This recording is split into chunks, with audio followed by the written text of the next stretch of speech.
Hey guys, Jay. Welcome back to the channel, and my camera's off center, but that's okay. Once again, I gotta apologize for the camera. Um, guys, it's not my intention to do these things. My my regular camera died. Can you believe that, guys? My regular camera died, and it's just so frustrating when these things happen. Unfortunately, we have to go. We have to roll with the punches, and this is what we have to deal with. So, guys, tonight, lots of things to talk about. Um, to be perfectly honest with you, we're not going to concentrate on uh, something. We're not going to concentrate on that. What I really want to do is bring in some special guests tonight, and I'm really excited about these because, truthfully, I'm a huge fan of action figure photography. I'm not talented enough to do it, but I love looking at action figure photography. And you know, this gentleman who's a wonderful friend of the channel, he's brought some one great energy, and you know what? He's even given me some amazing tips. From action figure leaks that have happened. In the year past, and I've really been grateful for his help. For a lot of things. So that's what I want to concentrate on. We will touch on the controversy that's been happening over this past weekend. But before we get into that, let me go ahead and bring in my special guest today. My first guest today is a regular on the channel. He's always here, adding commentary, adding color commentary, and we don't know if he's actually going to be inebriated yet or not. We're going to find out. But guys, please help me welcome Toy Connections to the stream. What's going on, Ken? Whoa, that light just looks terrible. Like I totally relaxed and chilled out and thought, it won't be that bad. I see myself on camera and it just looks terrible. How's my audio? Is it as bad as I look? Audio's fine. Audio's Okay. fine. All right, good. You're totally chillaxed. You got a beer? What's going on? Damn, I left the beer in the other room. That's okay. Don't worry about it. If I suddenly disappear and come back, then you'll see me drinking a little something. All good. All good. Ken, you didn't have time to meet him, but I want to bring in our next special guest. And honestly, I'm so impressed with his work. Ken, I don't know if you are familiar with his work, but guys, definitely help me welcome very good friend of the channel, Emerald Knight Photo. What's going on, John? How are you doing tonight? How are you doing tonight, my friend? Doing good. Thanks for having me on. Absolutely, my friend. Very, very excited. So this is Ken from Toy Connections. Of course, that's John from Emerald Knight Photos. Guys, I don't know if anybody has already, but definitely subscribe to both these guys' social medias. Toy Connections does wonderful retrospectives on toys from our shared past, and of course, he's always up for a wrestling match whenever possible. He's got the belt handy. He's ready to throw down. And Emerald Knight Photos, we're going to take a look at some of his work today. I just followed you back on Instagram. I noticed sometimes you like my photos, and I thought it already it's one of those cases. I'm not as good at social media as I pretend to be. So I was like, I already follow him. No, I don't. But now you have 1,121 followers instead of 1,120. So I broke your even number, but it was going to be broken at some point. So anyway. Appreciate it. Yeah. So guys, we're going to take a look at John's stuff very, very soon. But let's get the elephant out of the room because this is we did a whole live stream, Ken. We did a whole live stream yesterday. Okay. It was just 2 hours of just talking about and you know what? Let me let me be clear first. That's not gonna work. I needed some background decoration, and I literally, after watching a Jay Bartlett review, I just picked this up at the mall, not even an hour ago, and it won't stay on the headboard. You're gorgeous. Don't worry. Don't. No. Michael J. Fox is more in his prime, is more gorgeous than I. That may be, but you're gonna be fiddling around with that thing. It's the whole thing. It's not time for a photo shoot yet. All right. So, pardon me, guys. I'm gonna have to grab. So. We did an entire live stream yesterday, and let me get this out. Let me preface this right now. I've gotten a lot of comments from people who probably did not watch the full video. The whole discussion. No one is attacking Scott. Okay, that's something that has to be very, very clear. No one's attacking Scott. As a matter of fact, if you go through the video, I go through it twice. I go through it twice to remind everybody that we are all actually mainly concerned with the state of Master Universe, right? We're concerned that he might be right. To be perfectly honest with you, that's actually what we're concerned about, that he actually might be right. But through that concept, through that idea, what we're trying to do is we are trying to extrapolate the evidence that we have right now, right? The kind of announcements that have happened in the last 3 months. The sales that have been happening, what's been going on in Mattel Creations, and we're just trying to see if there's a real solid proof that Scott is correct. And our overall discussion was all about that. But it seems to have hit a nerve.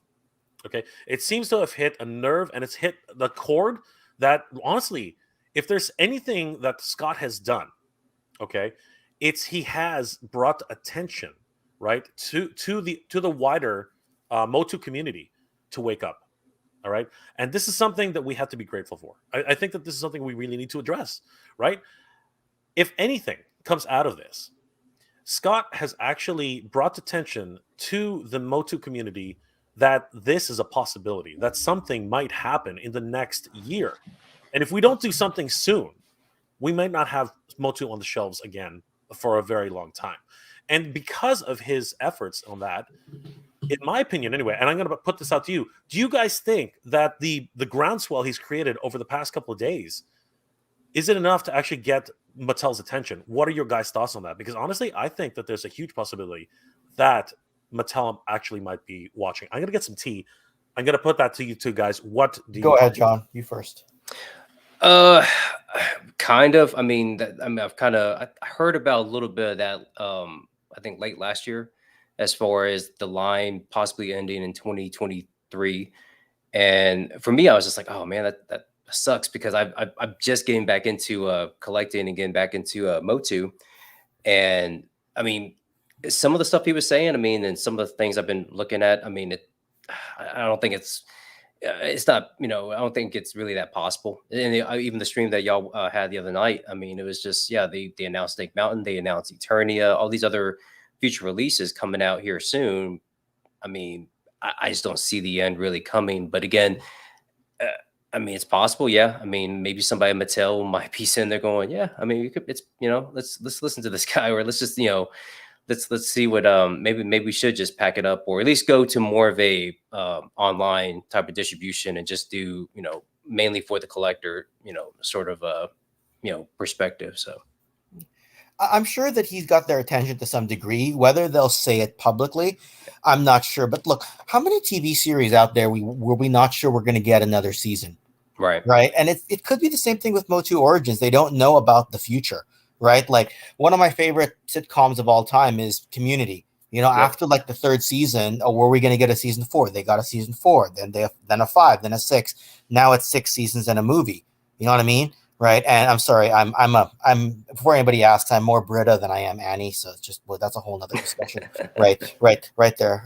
Maybe because the actress is so awesome overall, not just the character. But I guess you watched that show, which is why you're laughing. Yeah. Yeah. So, but that was one show that comes to mind, that like, oh, we're going to get another season. Are we going to get another season? How many series, on Netflix they were going to get canceled, or they did get canceled after 2 seasons, then got picked up? I could think of a lot, right? I mean, Designated Survivor comes to mind because I was a big Kiefer fan, though they only extended that 1 season after cancellation. But if you only get another, say, a couple more years of MOTU Origins, I mean, how many modern lines are gone after a few years, right? Even classics didn't last forever, right? Right. So, I mean, it's going to end at some point, right? But what I said the other night on the stream that you may have seen, you may not have seen, John, is that what if it ends and then they rebrand it as something else? I looked downstairs and my War for Cybertron Transformers got rebranded into Legacy. I carried on. It was the same scale, same style. Right. I mean, and that, yep. And that's very possible. And I like that take that you did on the stream and saying that. I mean, it could just be rebranded, or, instead of Masterverse, maybe it's called, something else, or maybe they just go all in on the new Eternia type of branding. But, that sort of deal. I mean, yeah, I mean, I would prefer, if it would kind of stick around than just gonna go away and then reset for, X amount of years and then come back as something new. Or rather just keep keep going. But if this is all we get, and if it ends, go ahead. I mean, if a big department shut down, if all of a sudden they shut the boys department down because it was sold to a bigger parent company, that would be different. But as long as they have the resources to do it, I mean, some people are talking in the chat about like Queen Marlena. We haven't seen her in Origins. We haven't seen her in Masterverse. In fact, I think the last time we saw her was the pricey Classics version that had the Captain Glenn outfit with it that was packaged with Cringer. There's so much potential still. So, I mean, the only reason you don't do something is if you don't have, one, if it's not profitable, which I can't see why it wouldn't be. I don't have sales numbers to say it factually. Or if you don't have the resources, like you need your bandwidth to do something else. Right? So, but that would be a big shakeup, a big internal company shakeup. So anyway, sorry, I might have cut you off there before you finished. No, you're good. You're good. Yeah. Yeah. And I'm glad that we got to connect because I do see your name on Instagram before here and there. So yeah. Oh, appreciate that. I'm just flashing some people's names on the screen because as normal. Yeah, I see some great names in the chat. 100%. I see my boy Zazel there. I see Nolan. I see a lot of folks. Yeah, all great supporters of all of our channels. But guys, definitely follow Emerald Knight if you guys can. You're gonna be surprised. You're gonna be shocked when you see some of the stuff that he's got. Oh yeah, I just did a quick look. My personal take. We will be taking a very close look at Emerald Knight, and I think you guys will be very, very impressed. My personal take on what's been going on is, at the very least, pardon me, guys, I'm still I got my tea still boiling, but at the very least, I didn't think my cough would come back right when we're streaming. At the very least, it has brought attention back to MOTU, and if they were actually considering, taking the line down at retail, and this is the thing we got to remember: Scott's very smart. And the way he's worded the video, the first video, it was really in like an overarching idea of retail, like big box retail. He's very careful not to talk about fan channels. He's extremely careful not to talk about fan channels. He's extremely careful not to talk about Mattel Creations. He doesn't mention at least he might touch on it really, really carefully, but he doesn't really say definitively that Master Universe is dead. And even at the end, he's very careful to say, you know what, if this happens, I'll be eating my words, and I'll be happy to apologize for putting this out. But the reality is, he is a Mattel. He was a Mattel executive, so he does have some insights. Going back decades, right? At least a decade. And yes, they're making Snake Mountain. Gun 7469. But the important thing for us to realize is that the announcements that have been made are probably going to go through. Like, I think Snake Mountain is going to come to retail. Where though? Because funny thing about I don't know if you guys did you actually find any of you guys actually find Castle Grayskull in the wild? Either of you? Yeah, I did. Yeah, a lot of times on clearance even, or on sale. But when it was first announced, it was almost impossible to find Castle Grayskull. Like it was a really difficult thing. And then I think because of I think it was just the distribution problems with Mattel. And then fast forward a year later, it was everywhere, right? Yeah. And that I think is the concern that a lot of people have been. I'm stone sober. I might just be a little tired. And I think that's the thing that everyone. I can go camera off if it's easier. So whatever. You look gorgeous, man. You look gorgeous. Don't worry. You don't have to turn off your camera, Ken. What the hell? The hey Juan, what's going on? All the way from Puerto Rico. Thank you so welcome, my friend. I think Scott, as always, is trying to let everybody know that change is coming, and I think that's the biggest message that he had to bring. But unfortunately, we're not here to talk about the first video. We're actually here to talk about the second video. I watched it, and I'll be perfectly honest with you. Actually, it was Ken. Ken actually is the one who said, "Jay, you should check out this video." I'm like, what now? So I was expecting a huge rebuttal. I was expecting him to say something, which was meaningful and concise and on point. Which is very much his MO. He's very much, he's a smart individual. What we got was something I had no idea what I was watching. I don't like. We're gonna get into the nitty gritty of it. But what were your first reactions? I'm going to start with John. John, what was your reaction to this video? Like, seriously, I'm just I don't know. What was your reaction? I mean, it seemed kind of like a, not really an apology, but he was almost like doubling down almost. And I mean, I know a little bit. I mean, I've went back and watched a couple of his videos, and I've seen again, kind of he's been kind of, you know, putting this on for like almost a year now, as far as, you know, the end of MOTU, the, you know, Mattel, you know, canceling both Origins and Masterverse. But it just seemed like he was just like, you know, could happen or couldn't. You know, I mean, it's just, I could eat crow and, you know, everything goes on. And if MOTU keeps on going, then great. I mean, that's, I mean, I love MOTU and I want it to keep going. And, but if, you know, just guys, just be prepared. It may not, April 1st will get here and then it's going to be off the shelves, off the pegs. And I don't know. I mean, I was kind of like, okay, well, not really saying a whole lot there. I mean, you kind of just trying to CYA, you know, to a certain extent to make sure that, you know, you're not, you know, doesn't come off as you being a liar or you know, spreading misinformation.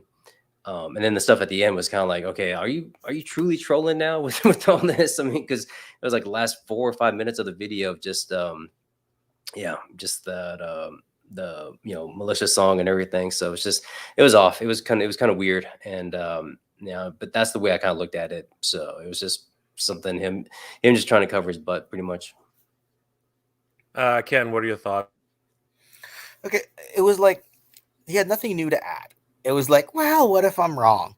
And then it was like 3 minutes of song at the end, some Prussia, you know, stuff. And it was like, you didn't really add anything here. You're just making a sequel video for clicks. And I know a lot of people have kind of rebutted Jay, and you can jump in anytime, Jay. They say, no, they don't think Scott's smart at all. He might be a little like, he might be playing us a little, if that's the definition of smart. And it's working to some degree, given the reactions he's getting. That's what he wants.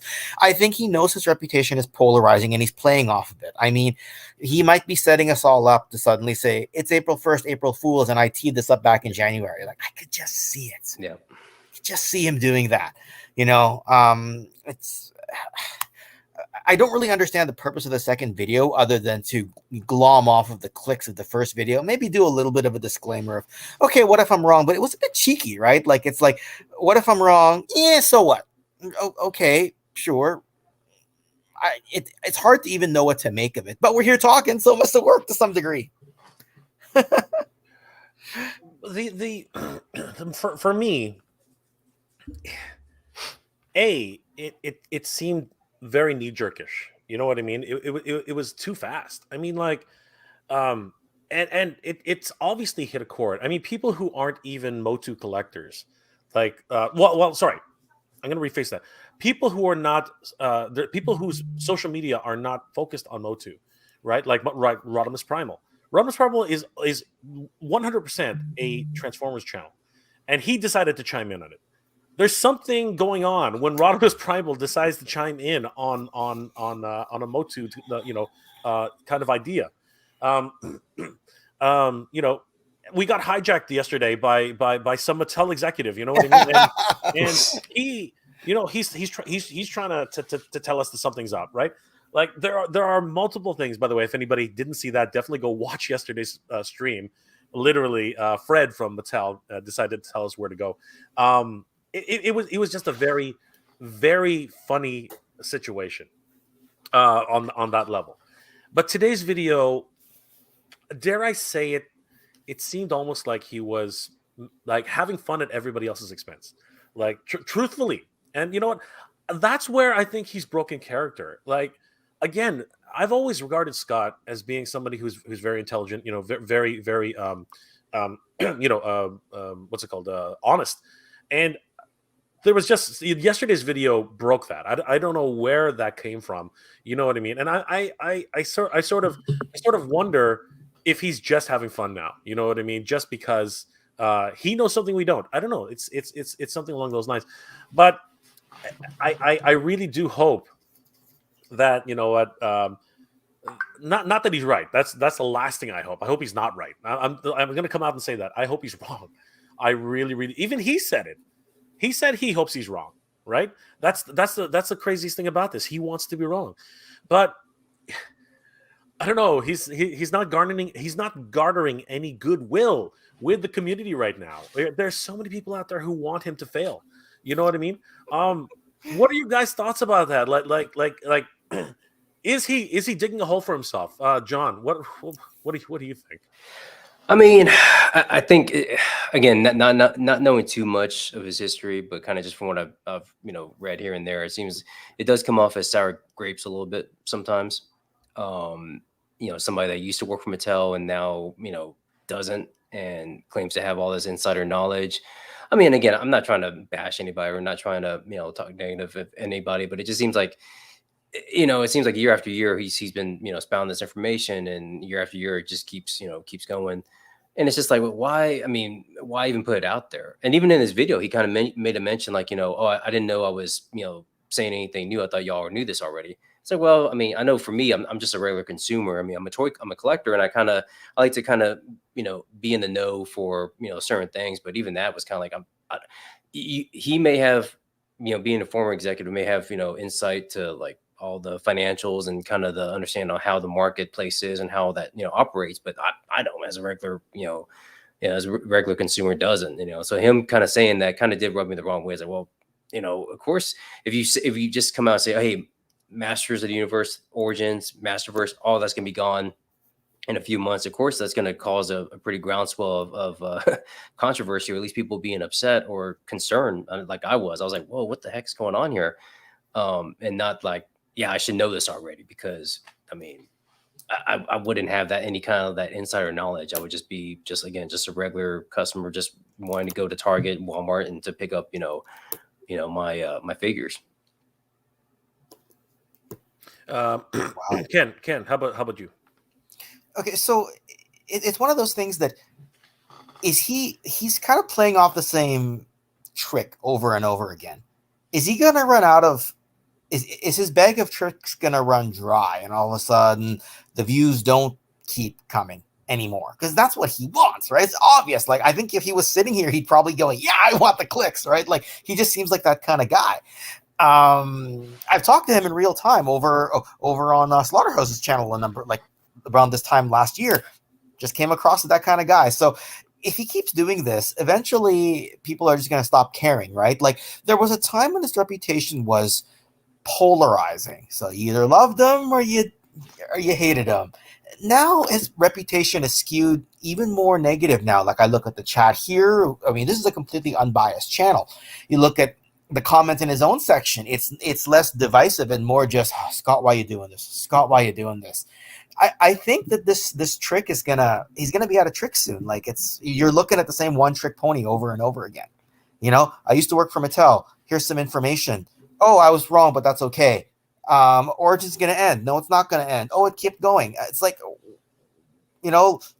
we like the director's commentary on MOTU Classics. Like I always say, thank you for making that line possible. Like, you'll always have a legacy for that, right? If that's the biggest thing you ever did, you'd already be pretty cool in our minds for that. Everything else is like, why do we need this? I don't think we do. So anyway, and some people are saying his bag's now empty. They're seeing it in the chat, right? I really am, and I've had Scott on the channel a couple times. He's a great guy. Honestly, he really is. He's very open.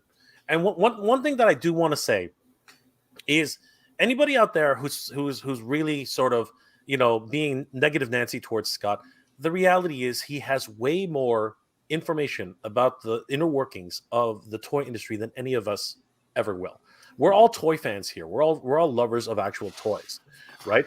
But the reality is that someone who's actually been there, someone who's actually created and helped to spearhead one of the biggest Masters of the Universe toy lines that has ever been created, at least for collectors, right? We have to at least give him that respect. We have to at least give him that acknowledgement that I always thank him for classics, no matter what. 100%. Right? And he was there. He was the one who was pushing for it. And now there's been a lot of there's been a lot of people saying maybe he's just I guess what the kids call salty, about a new line coming out when he created the best line ever, right? but at the same time, is that what he's really doing? You know what I mean? Like he might just be forecasting what he believes to be true. The problem is, it seems like the boy who cried wolf scenario. He said it back in 2020. He said it back in 2021, and now he's saying it in 2022. Now 2023. It seems like that year just keeps getting pushed back and back and back and back, and that I think is where everyone seems to have, his good faith with the community seems to have dwindled a little bit, and I think that's where a lot of people who really did look to him as a source of information are now saying, Scott, you can only cry wolf so many times, and that's unfortunate because he still has a lot more to give to the community, and I think that given the right project, Scott can really spearhead something which would be amazing, and I am wondering that maybe he wants to get back into Master Universe. I wonder if that's something that is possible. Let me ask you guys this, because I don't think this has ever been asked. Do you think that if Scott was to be given back, like for instance, if he went to work for Brian at Super 7, and they somehow were able to negotiate a return of classics, right? Do you think that would be a good idea, or do you think that would be spinning our wheels backwards in the wrong direction? John, what do you think? Well, as somebody who missed out on classics, unfortunately, I think right off the bat, I would be all for that. But and again, depending on the tooling and how it comes out, I think it could work. I mean, I know some. I mean, I know there. And I guess are you meaning more of line of as far as like the like price point, the way Super 7 is? Because Well, I mean, realistically, I think that, as you said, I missed out on it. Like, and now they're unobtainable. They're unobtainable. Yeah. They're unobtainable. I personally would be advocating for a re-release, much the same way they did with Thundercats, where the first 4 figures had to be re-released in order to continue the line from the start, right? Because Super 7 picked up the line from that. So I would be an advocate of actually reissuing. I need a freaking Classics Grayskull. I don't have one. I got this gigantic behemoth of a freaking mountain here, and it's got nothing to fight with. You know what I mean? Like, I need. So I'm literally like, we have to start a petition, guys, for Revolution's Grayskull, if anything, because if I can't have a Classics Grayskull, I at least need a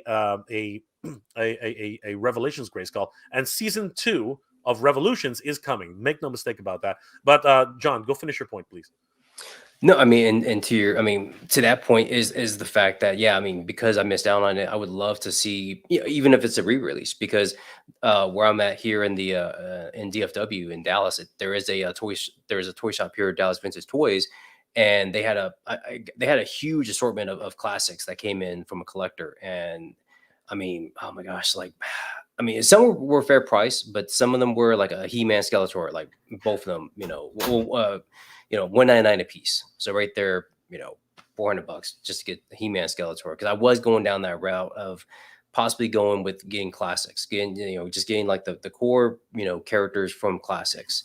But at that price point, I couldn't do it. And then I saw the way Masterverse, the way Mattel was coming out with them. I mean, I know this isn't a good example because of the head, but I mean, they Ramen really toy soon. Yep. And they really they've been doing a good job. But I think if it eventually went back to Super 7, or and they started remaking them, or even just doing like you said, a re-release, I think that would be really, really, for me it'd be fun. I mean, go to actually get at a fair price point, be able to get a couple of classics figures, and then to that certain extent, I'm trying to see if I can pull the trigger on a classics Grayskull this year.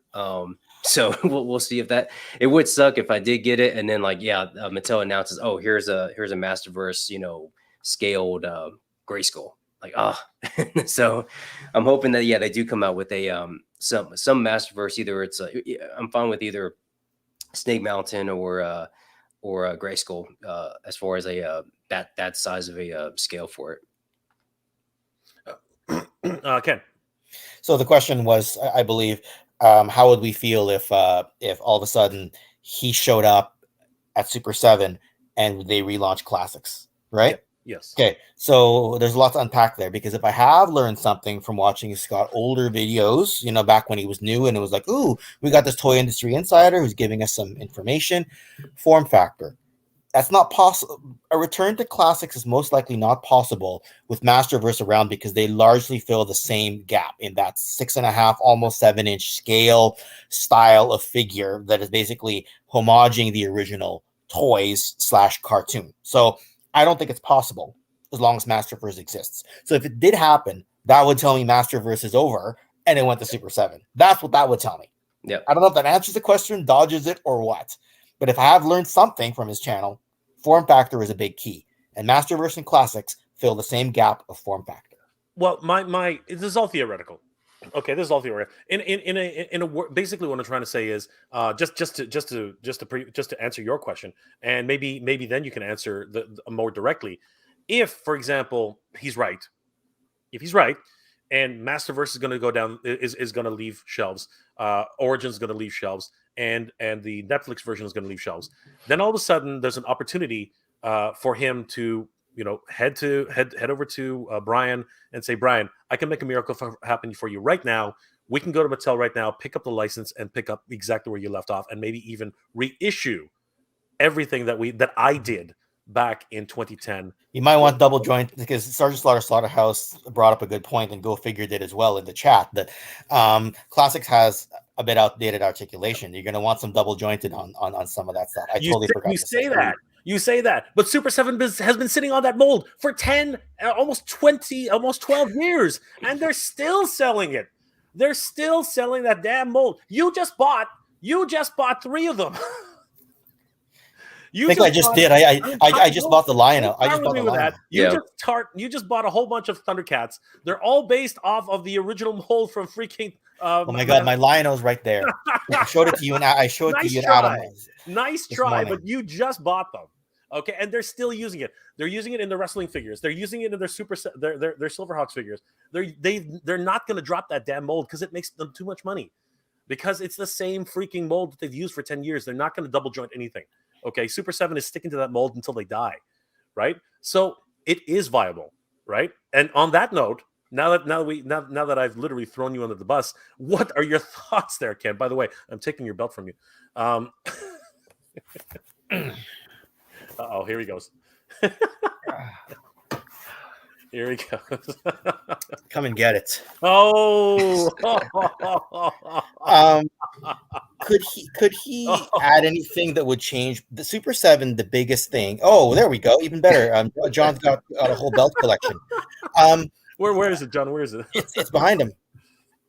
Oh my and he's got I see the winged eagle, I see the white IC title someone said I should have, and I see the big gold and the network logo belt. Oh my, the PG era belt. So I'm in the wrong chat right now. I'm not numbered. I am in any case, and there's a comment in the chat there from Go Figure as well.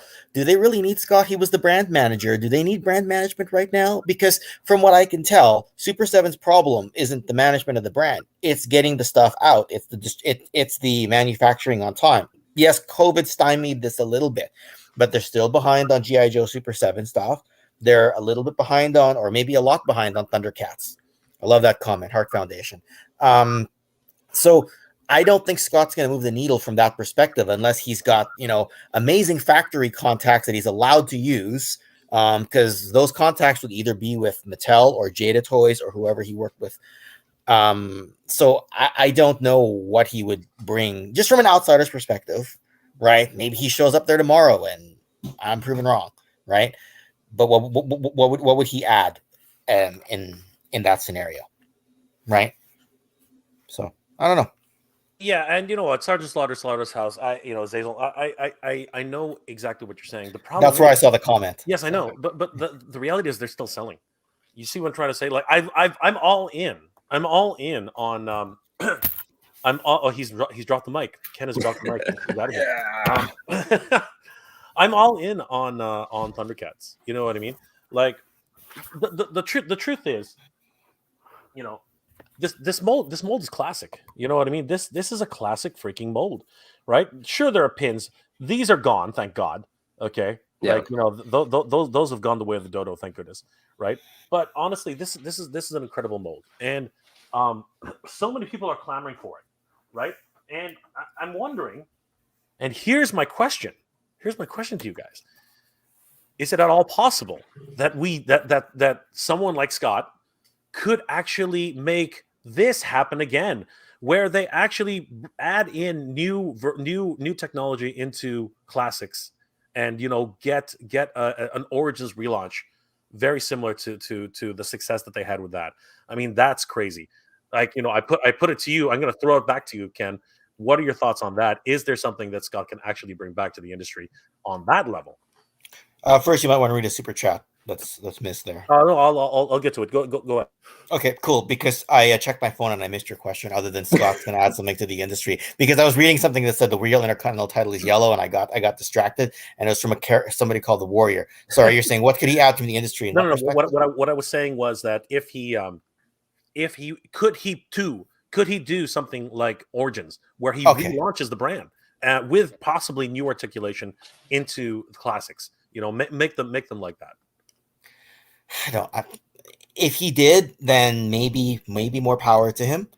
Like he would have to, like, who would he do it with? Like, are we still using the Super 7 theory, or just anywhere? Screw it. Let's talk McFarlane then.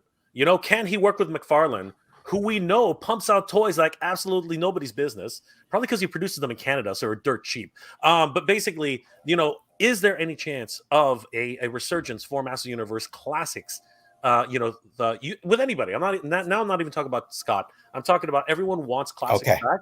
Is there enough of a fan base out there to warrant a return to classics? And I'll let you think about that, Ken. I think John was listening. No, I have some thoughts, but go ahead. Go ahead. I mean, it would be nice. I mean, to have that kind of brought back. But I think, again, to your point, Ken, I mean, that's just more power to him as far as if he's able to do something like that. All right, Ken. Here you go, buddy. I go back to the fact that if you're the master license holder for Masters of the Universe, do you want Masterverse and Classics in the same scale, similar enough style, similar enough, like, it's not like one is releasing 2000X figures or CGI figures and the other one's releasing the old Filmation style and old toys that were around during the Filmation time. Oh, Rodimus Primal's here. That's cool. I love your videos, by the way. And I just got distracted. Okay, back on track. I think that no, it's just cool because when I make Transformer videos, a lot of times that's whose videos I'm kind of like, ooh, I hope it's as good as this guy. Anyway, what up, buddy? So as long as Masterverse is on the market, I don't think Classics comes back. If somehow they come back at the same time, I'd be like, wow, that's crazy. The only way they would do that, I think, is if Mattel had it and they wanted an extra peg at retail, like another SKU.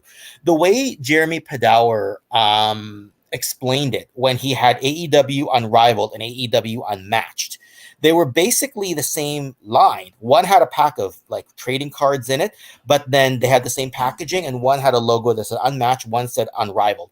And you can see Transformers doing the same thing. Legacy, Studio 86, right?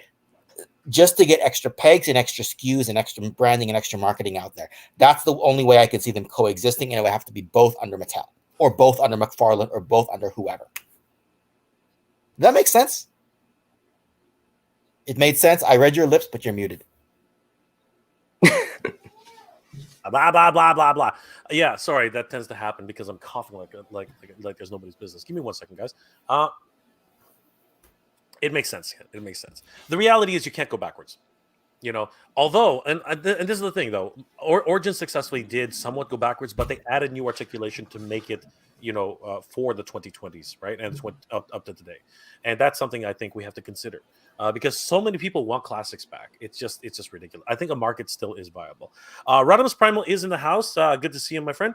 I had no intention of stirring the pot any further with him, but Scott had to be called out for his misinformation. So I don't know if you were here earlier, Rodis, but I did mention that even YouTubers whose channels are not Masters of the Universe centric, like yourself, which is primarily a Transformers channel, have decided to chime in on this, and it's actually interesting because something's up when other channels outside of the periphery are actually, talking about this kind of stuff. So, this is something that I think the debate will continue on and on and on.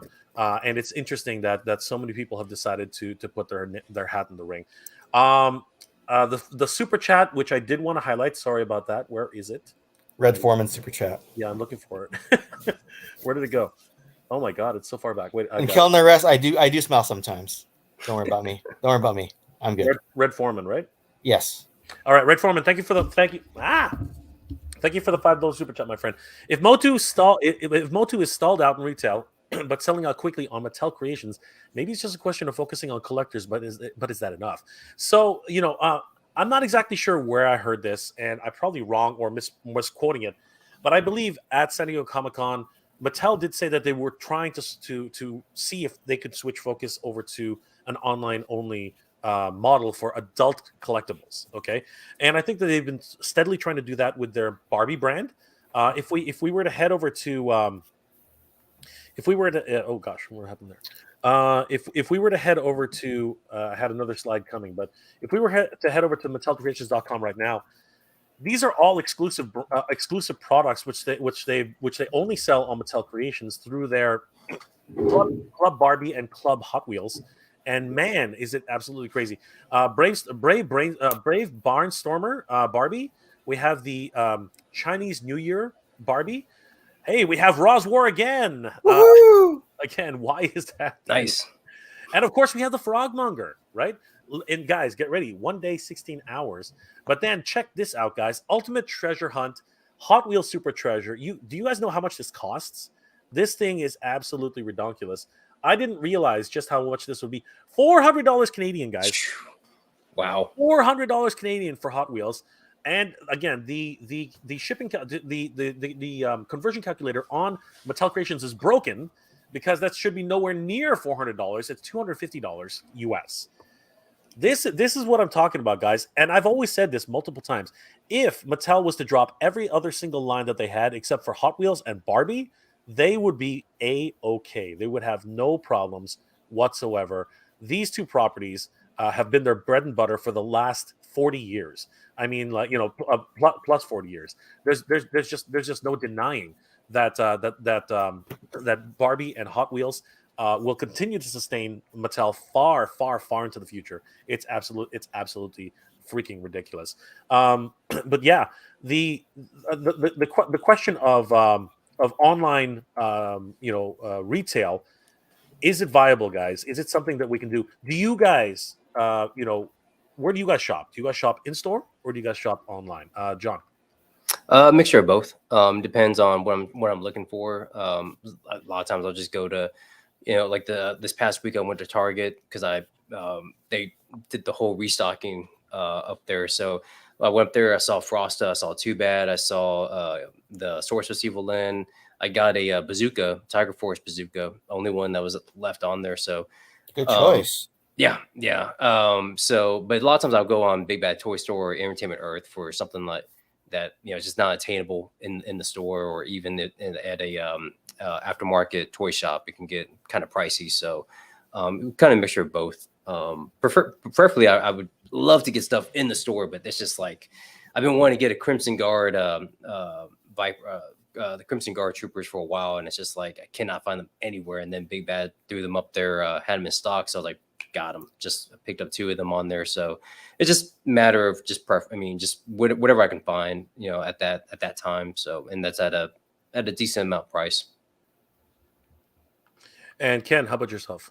Combination of both, right? Like, I got this in store, but I'll probably get the Doc Brown online. And then as for the whole, can it survive online alone? Well, classics did. And I think Scott made the comment before that they were frequently under the MOQ, minimum order quantity at times. I think with a factory the size the Mattel would use, I think their MOQ would probably be a little higher in order to reach a certain price point. So they can survive in fan channels only. I mean, wasn't Serpentor sold basically on nothing but fan channel and then went to GameStop later? Like, I think the demand is there. It might result in prices being a bit higher because they're probably only going to release it for fan channels. So they have to go with, a lower order quantity. So I think it can absolutely can survive on fan channels alone, but there could be consequences to it, right? They might say, okay, if it doesn't sell X amount within a couple years, and that's a good point there about the misinfo about the entertainment rights. While it's on screen, I'll just point that out. Read that comment, people in the chat. But if you're not going to be at big box retail, the people like the corporate powers at Mattel might suddenly say, okay, if it doesn't sell X amount of profit by a certain time, we're going to pull it after 2 years or something like that. Like that, then you get into that risk. I'm speculating, but it makes sense in my head. Does that work? It does, and you know what? If Rodimus, if you want to jump in, because I know that the only reason I'm asking is because you did chime in on this, and again, you're mostly a Transformers, channel, and I'm curious to find your idea of what happened today. If you want to PM me on Instagram, or Mega J Retro on Instagram, please let me know, because I would definitely love to hear your insights on this if you have time. If not, that's okay too. But you know what, guys? This is just going to be a hot button topic for quite some time. Let's take a look at the chat, because there are a lot of people. There's so many. It's just that's why I'm a little distracted, because I'm reading the side. I'm like, wow, this is amazing. Like normally I'm a little sharper than this, Jay. Yeah. So sorry about that. Dirty Dave is saying all you're doing is feeding the fire, no matter your opinion. I love your stuff, but we know it's bogus. So why give him more attention? It's not about giving anybody attention. The community. So Dirty Dave, the reality is I couldn't ignore it. I was not going to do a video yesterday. I was not going to do a live stream. I was not going to do a video, but I got inundated, and every single person in the MOTU community got inundated with what the heck is going on with these guys. That was what actually happened. We were all inundated with like, what's really going on? Is this for real? Right? Because people were just scared. People were frightened. They don't want, and it's obvious now that they don't want this to go away.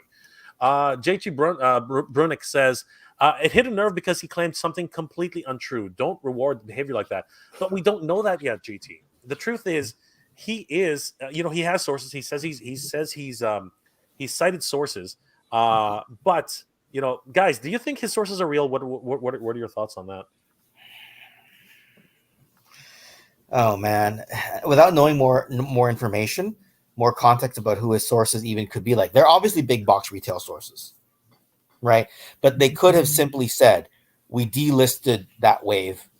We're changing the SKUs or something to that effect, right? We're going to order less. We're not going to order the next wave. And then he took it, ran with it, right? He could have taken a partial slice of information. He could be watching this right now. Right? I don't know. Like, I think he could be taking a slice of information and extrapolated it into a video. John, any thoughts, or you just not? I mean, it's very possible, and that's what I was thinking too. Maybe they're just not going to carry the next wave, or they're just going to like restock, or just kind of, okay, we're going to pull off all the He-Man Skeletors that are on the shelves right now, and then just focus on the new wave. Because I was actually surprised when I did go to Target this week, because normally my Target's pretty behind as far as getting the new stuff, and I was like in shock when I went in there and I saw Roboto and like that. The current, I think it's Wave 7 that's currently out, and just saw all that on the pegs. So that was really that was really surprising. So maybe it was something along those lines, but who knows at this point. Yeah, it's just it's all at the end of the day, it's for many other things, it's all just speculation on everybody's part, really. Space Cowboy says, I agree that there's no reason to there's not a good reason to level to any personal attacks. Okay, hold on, we got something going here. What's happening? Oh, hey, Rodimus Primal just give me 1 second, guys. Awesome. Cool. Awesome. Give me 1 second. Sorry, guys, I didn't mean to. No, you're good. You're good. You're good. Give me 1 second. I just sent him an Instagram follow as well. So yeah. So, but Space Call was right. There's no reason to stoop down to a level of personal attacks against Scott, despite how strongly toy lovers and collectors might disagree with them. It's all a matter of opinion and perspective. We do have to be civil about this, guys, and that was one of the things that I found kind of off-putting on the last stream, and I had to address it twice, and that really kind of was sad. We're all adults here. No matter which way we color this, we're all adults here. Like we should not be stooping down to, oh, he's stupid, oh, he's this, oh, he's that. No, this is not a playground, guys. We are a bunch of adults here, and this is exactly what Space Cowboy is saying. Let's just be civil about this. William Randall, I don't think Scott knows what he's talking about with this. I think his sources were Doomcock and Mike Zero. I don't know who those guys are, but if you talk about doomsday people who are talking about conspiracies, maybe that's what he's talking about. Nolan, what's going on, brother? Only time will tell. Either way, I'm going to enjoy it while I got it. Exactly. That's a really good way to look at it. Why not enjoy it while it's here? That is excellent. Thank you, Nolan. Odin01. They just revealed a figure based on arm and head from the vintage sticker that doesn't really feel like struggling to me. There's the thing. There have been so many recent announcements of figures that have been coming out. I mean, Frogmonger is about to go on sale. We know that Snake Mountain is coming, right? The Skeleton Warriors were just leaked. Same thing with some more Snake Men 3-packs. It's just so strange that 4-packs. It's just so strange. And, why would you release an army builder if you do not intend to keep building that army? It's just crazy. Cora Burlett. Yes, please give us a Queen Marlena, a Dodora, and any in the line of in any line, and Catra, Andra, and a bunch of missing Princess of Power characters in Origins. Yes, they could revert back to Princess of Power, but then we get into this problem with rights, right? Because there is some sort, and Rodimus Primal can probably talk about it a little bit more, because he mentioned it in his video that there's something up with the rights for DreamWorks or something like that. I think it was Universal, something along those lines. What do you guys think about that, by the way? The fact that another company actually has the rights to Princess of Power. Like, have you guys seen the new Princess of Power? Because I did not even watch it. I didn't. I didn't either. No, I watched the Netflix anime-ish one a few years ago, like most of one season. I didn't finish it. It's different. It's a different style. I was glad to see it back in some form of media, right? I was like, okay, this is neat, and then after a while, I just didn't keep going with it. That's all. Yeah, to me, the designs were not, they just did not jive with me. They were very Flash animation. I'm not really I don't dig Flash animation. I like the traditional cell drawn animation, and that's really why I didn't watch it. I just didn't feel it was that strong in terms of the overall appeal. FFP says, my targets have reset and nothing has changed. The same amount of space is allocated, and all new figs from both lines are there. And this is probably one of the things where he's drawing his conclusions from, and it's something that we do have to acknowledge. Red Foreman, $5 super chat. Thank you again, my friend. I really appreciate it. Hey Jay, look closely at Frogmonger's new torso and web feet. They look like a vintage Modulock. Pretty suspect.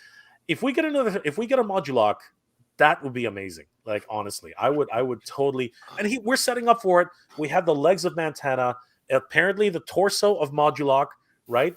Like, I think I think he's coming. I think that Modulock is probably coming. Did you have Modulock as a kid, John?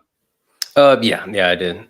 Yeah, I think that was because I got into the line pretty much. Well, I was born in '82, so I'm the same age as He-Man, 40. But it was like my brother started. He got started with it, and I think when the Filmmation cartoon came out, it was kind of like, okay, this is maybe a little too kiddie because he's about 9 years older than me. So I kind of pretty much picked it up and ran with it. And by 84, 85, I was full on, just gung. I had like all the first couple of waves that my brother had, and then just everything else after that. The only thing I couldn't get was Eternia, and I begged my dad to get me an Eternia, so that never happened. But yeah, I had all the Horde figures and just all the and Modulock and everything. So it was pretty. I had a pretty extensive collection. That's awesome, brother. Well, Ken seems to have ducked out for a minute. As Ezra Grun, Jay, I have all the confidence in the world that you'll handle this debate masterfully. We're not really debating it. There's no real debate here. We are just commenting on Scott's latest video, and it really did seem unusual. It really was an unusual take on what we thought was going to be an answer to what he was going to say, but it really wasn't. Chaz the Guru, I just got into Masterverse. Say it isn't so. I know Chaz. By the way, guys, if you haven't already, check out Chaz's Instagram. He's a great meme expert. It's so funny. It's just hilarious looking at his memes. And he's a guru as well. And he is a guru. Apparently he is. I didn't know. No, is he really? I didn't know that. Pat of the Shining Gun. Scott seems to be the only person I know who's a collector like us who thinks corporate is like being a retail investor after working at an investment bank. Honestly, I am so not into the corporate culture. Have you guys had any dealings with corporate entities? I don't know if either of you have. Yeah, pretty much my whole professional life. Not something I bring up in public space because corporate has its benefits and it has its quirks. And depending on your mood that day, the benefits either matter or the quirks bug you. That's about it. It's about as vague as I can be. And yourself, John? No. Well, yeah. I mean, I work in IT, but yeah, it's in the corporate industry and for a retailer. So yeah, I get a lot of being in IT and being for a retail company, it is stressful, and it's just the whole corporate. I'm glad because now I'm working remote, working from home since the pandemic. So if not, then it would have been. I was getting kind of pretty worn out and kind of burnt out. But I think since being able to work from home, it's kind of took a lot of that corporate feel, kind of just kind of loose, made it less stressful. Kind of just made it a little bit more can work a lot better. So. Absolutely. All right, guys. Joining us right now is a surprise guest, but I want everyone to help us welcome Rodimus Primal to the stream. What's going on, Rodimus? How are you today? Megatron says hi. Oh yeah, great figure, man. I need my Transformer collection behind me if this guy's gonna be here. So let me see if the downstairs area is free. We'll let Ken duck out for a little bit, but oh no, I'm still here. It's just yeah. No didn't know I was gonna meet Rodimus Primal today. Let's get this guy to 100,000 subscribers. Getting pretty close. So close. That's so awesome. Sorry, it's the first time we've connected, so I'm a little bit like, hey, this is kind of cool. Pretty happy. Yeah, this whole thing, like, I didn't really want to like become like this big name in the hat, like with everything going on. And hey, what's going on, Melbourne in the comments and everybody else. It's like one of those things where you hear this guy talking and you're like, what are you talking about here? Like, it doesn't make any sense that the line is canceled, because everyone's saying like, they've shown us a whole bunch of stuff that's supposed to be like through 2023 and what have you. And the other big thing that really, I didn't quite understand was, how is he going to say that Mattel has sold away all of the rights to Masters of the Universe? They sold the entertainment rights.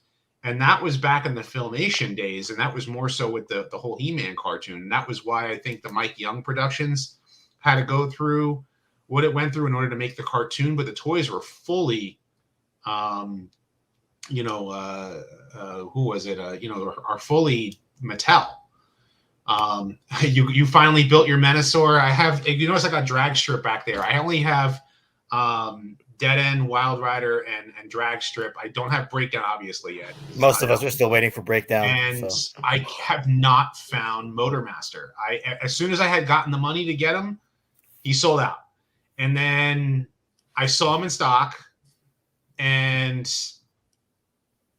went around and looking. The only place that I found Motormaster recently is at the Universal Studios store for $150, like in the gift shop for the Transformers ride, which my kids love the Transformers ride. So it's like, we always have to ride it every time we go to Universal. So now that I'm in Florida, I can go and visit there all the time. Yeah, so. Absolutely. So you know what, Supersonic Station is a little bit miffed, but here's the thing. OMG, stop bashing YouTuber for one video. This is bullyish. I don't like this. We're not bullying anybody. I don't want to. That's why I even said I don't want to bully him. We're not bullying. That's anybody. what I'm saying. I'm like, I don't want to bully the guy. I'm just like, you're saying like that you're not.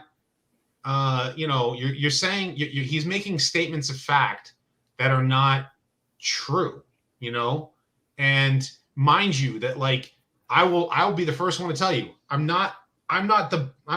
like Masters of the Universe, and I've collected Masters of the Universe when I was a kid. I went to the He-Man and She-Ra Power Tour, but that doesn't make me like a Masters of the Universe, like aficionado, but if I'm going to be, if I'm going to try and give you guys information, I want to tell you the truth, and I think that's important. Yeah, and you know what? Yesterday I had to bring it up twice. I had to bring it up twice because a lot of people, and even in the comment section afterwards, a lot of people are like, I've lost respect for you. Why are you making fun of Scott? None of us are making fun of Scott. None of us are making fun of Scott. We are reacting to a video which he made, Right. and we are all fans of Master Universe. And the reality is, we wouldn't have been inundated with this many comments and have to do these videos if it wasn't for the fact that the community loves Master Universe so much that everybody's up in arms about this topic. Right. And that seems to be the biggest problem. So we're not ganging up on Scott. And I'm more than happy to have Scott on and give his Scott a story. But I'm not gonna lie, the reason I did this video is because his response was weird. He gave us a really weird response. I mean, you know what, Rodimus, did you see the response video? Let's just get that out of the way. Yeah, I did. I actually watched it because Lyle Convoy did a live stream. I think it was last night. I was at the dinner with my family, and just to answer that, I'll answer that in a moment. But yeah, and so he put that out, and then people were commenting on his live stream that Scott had did another video, and it was saying he's going to eat crow. And I'm like, why would you say that? Make it like a statement of fact, and then turn around and go, yeah, if I'm wrong, I'll eat crow. That kind of goes off a little fishy, don't you think? That doesn't sound right. And he also, the other thing is that in his video, he targeted another YouTuber, and that's where. Oh, just very quickly with one clip, right? I know about the beef, but the thing is yeah. If you want to try and make a statement of fact like that, and then you want to sit there often like bash another YouTuber, he's the only I don't like to attack another YouTuber. I don't I wouldn't go up. I would rather if there's entertainment folks like Kevin Smith with the fiction for mass, for the Netflix cartoon and the things that he said and the things that that kind of stuff. I would rather go out, I would rather the corporations and the entertainment people hear our plight about the show and the toy line and that kind of thing than to go off and somebody else who's currently right now, if you think about it, he's just another fan like us. Okay, yeah, he used to work for Mattel, but he's just another fan like us. Absolutely. He's coming off with statements of fact as if he knows. Where is his receipts? That's the real kicker. Oh, I have a memo from these sources, and I go, okay, so then please tell us your sources. Where are your sources? You don't know where your sources are. The one person I know who said that they had a source was directly from Target with their planogram. That's different. The planogram for Target is different. That's to say, that Target might not be stocking as much. They might not be stocking as much Masters of the Universe right now. Yeah. They did the same thing for Marvel Legends, right? Marvel Legends, they kind of basically stopped carrying them for a little while, and then they brought them back. Why? Because people wanted more Marvel Legends, and Target realized the demand. Target's really harsh when it comes down to shelf space because Target and Walmart were never prepared for Toys R Us to go out of business. Yeah, this is actually true. That's really what had ended up happening. So, and if you want to and let me just go back 2 other questions. Yes, the reason why I say going after Kevin Smith was because of the things he said about Masters of the Universe Revelation when he attacked a YouTuber. And he said, "Oh no, the show is completely about He-Man," and then he baited switches in the cartoon. And then you sit there and you scratch your head and you go, "It's not." And then the second part of that show just killed it for me. Really, really, really killed it for me. Because of how did Evil Lynn walk out of that without getting arrested for basically doing what she did. She basically destroys Evan. Like, what kind of like storytelling is that? And as far as the Menasor thing and other combiners, because they want me to change, they want me to talk Transformers. I want you to talk Transformers. The other I would room's love not to free, by the way. switch gears Or and I'd have talk some Transformers behind me. It's all good. We'll entertain a few questions. Yeah, I mean, like, so when it comes down to Transformers, like the combiners, I want them to make good combiners. Period. Like Menasor, they're trying to make the animation model. So which is great. Like to have a Menasor that actually does that, and he's one awesome combiner. But I would like the aerial bots to look good. And there's the upgrade kit, the DNA combiner upgrade kit. I think that's out there for Menasor as well right now. To make them a bit taller. To make them a bit taller. So, but even so, like, I mean, the whole Prime Wars trilogy of figures, like they're basically redoing combiners a little bit by little bit. Like they're starting with Menasor, and then they can maybe do others, and just instead of making them all combine with each other and be interchangeable, let's just make them one good combiner. That's I think Hasbro's way about looking at it. Absolutely.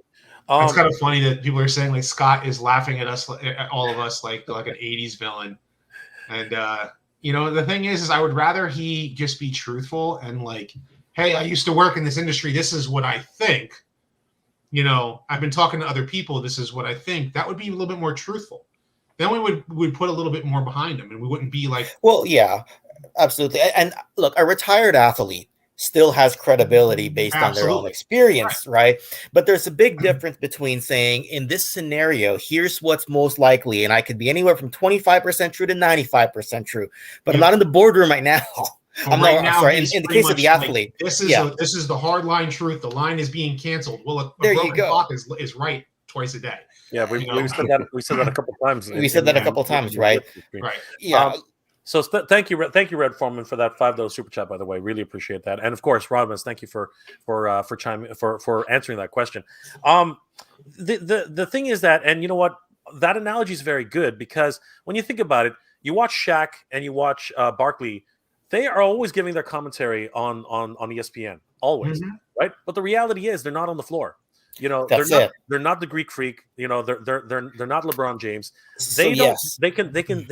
They can extrapolate from experiences like, oh, he's probably going to do this play, and this play, and this play, and all of a sudden he turned it on his head and it does something completely different. Well, that's just it, right? Like Barkley can say, oh, I've had a similar injury, or someone on the starting lineup of the Suns when I was playing there had a similar injury, is probably going to be out for 3 months. The guy comes back in 2 months. Well, you were still kind of right, but he can't say this is the exact thing going on. I've seen the MRI from the doctor. I know the playbook backstage because the coach will do exactly this. No, right?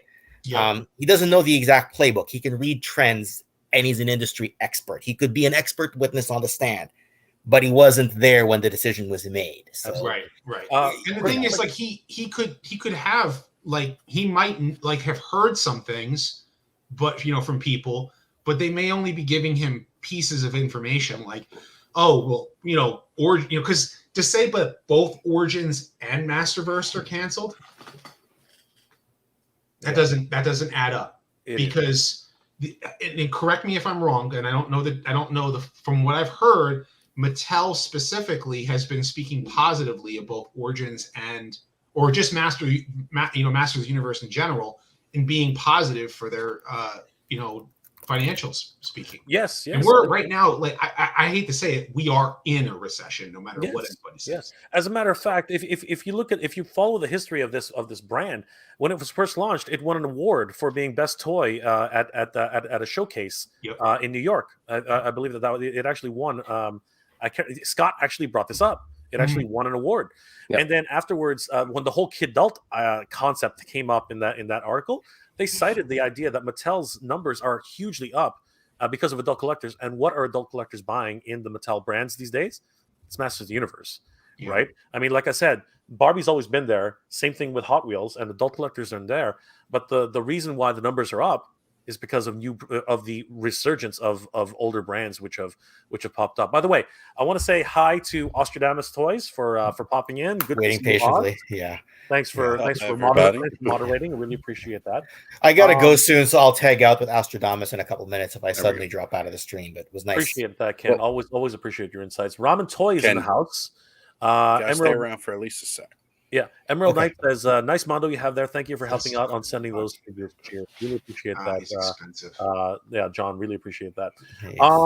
So you know what, guys, this is just a hot button topic right now, Yeah. and I want to read it one more time because you know what, there seems to be a misunderstanding here. Whenever a bunch of content creators come to really give their opinion on something, we're not attacking anybody.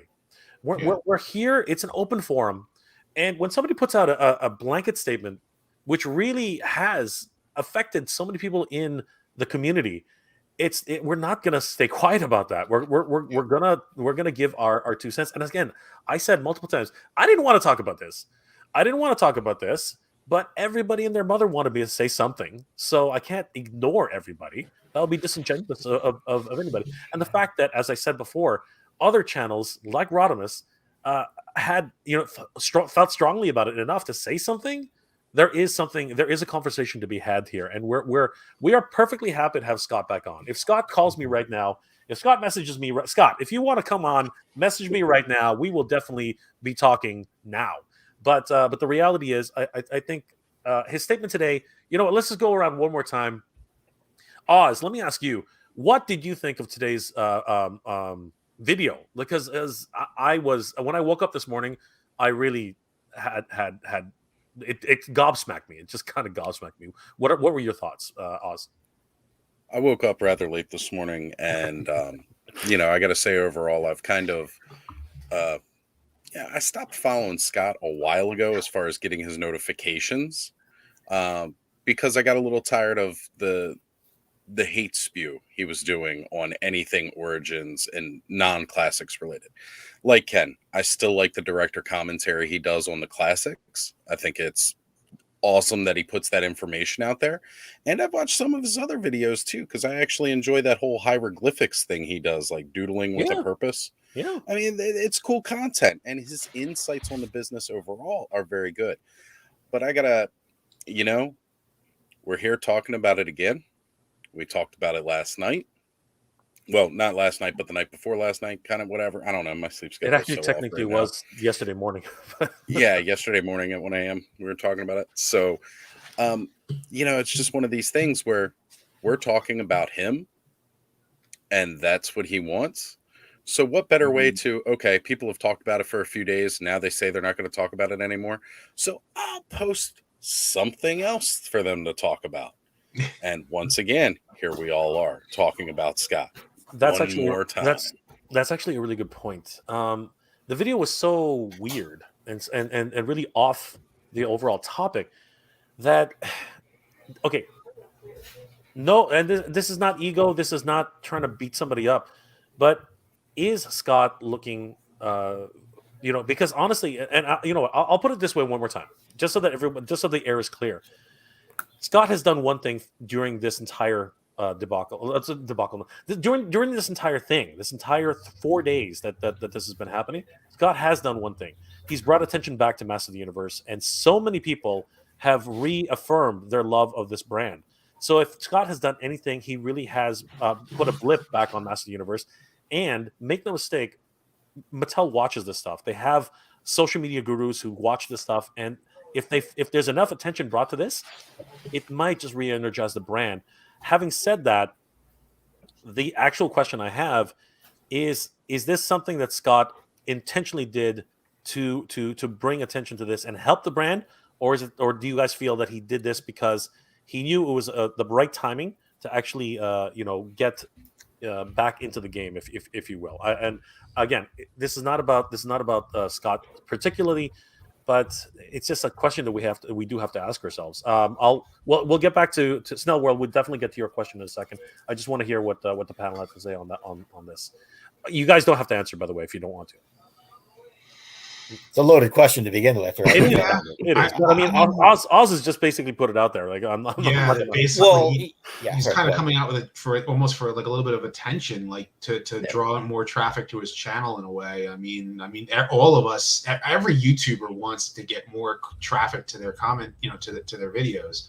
And what better way to do it than to be negative about something? And it's like, not all of us want to be negative, And sometimes when you make a blanket statement like that, like you even bring out the people who don't want to be negative at all, like myself. Like I rarely want to be negative about stuff. You know what I mean? Like this is one of those cases where I'm actually saying something, and that's saying something. You know, 100%, and that's exactly why you're here, because you're making an opinion.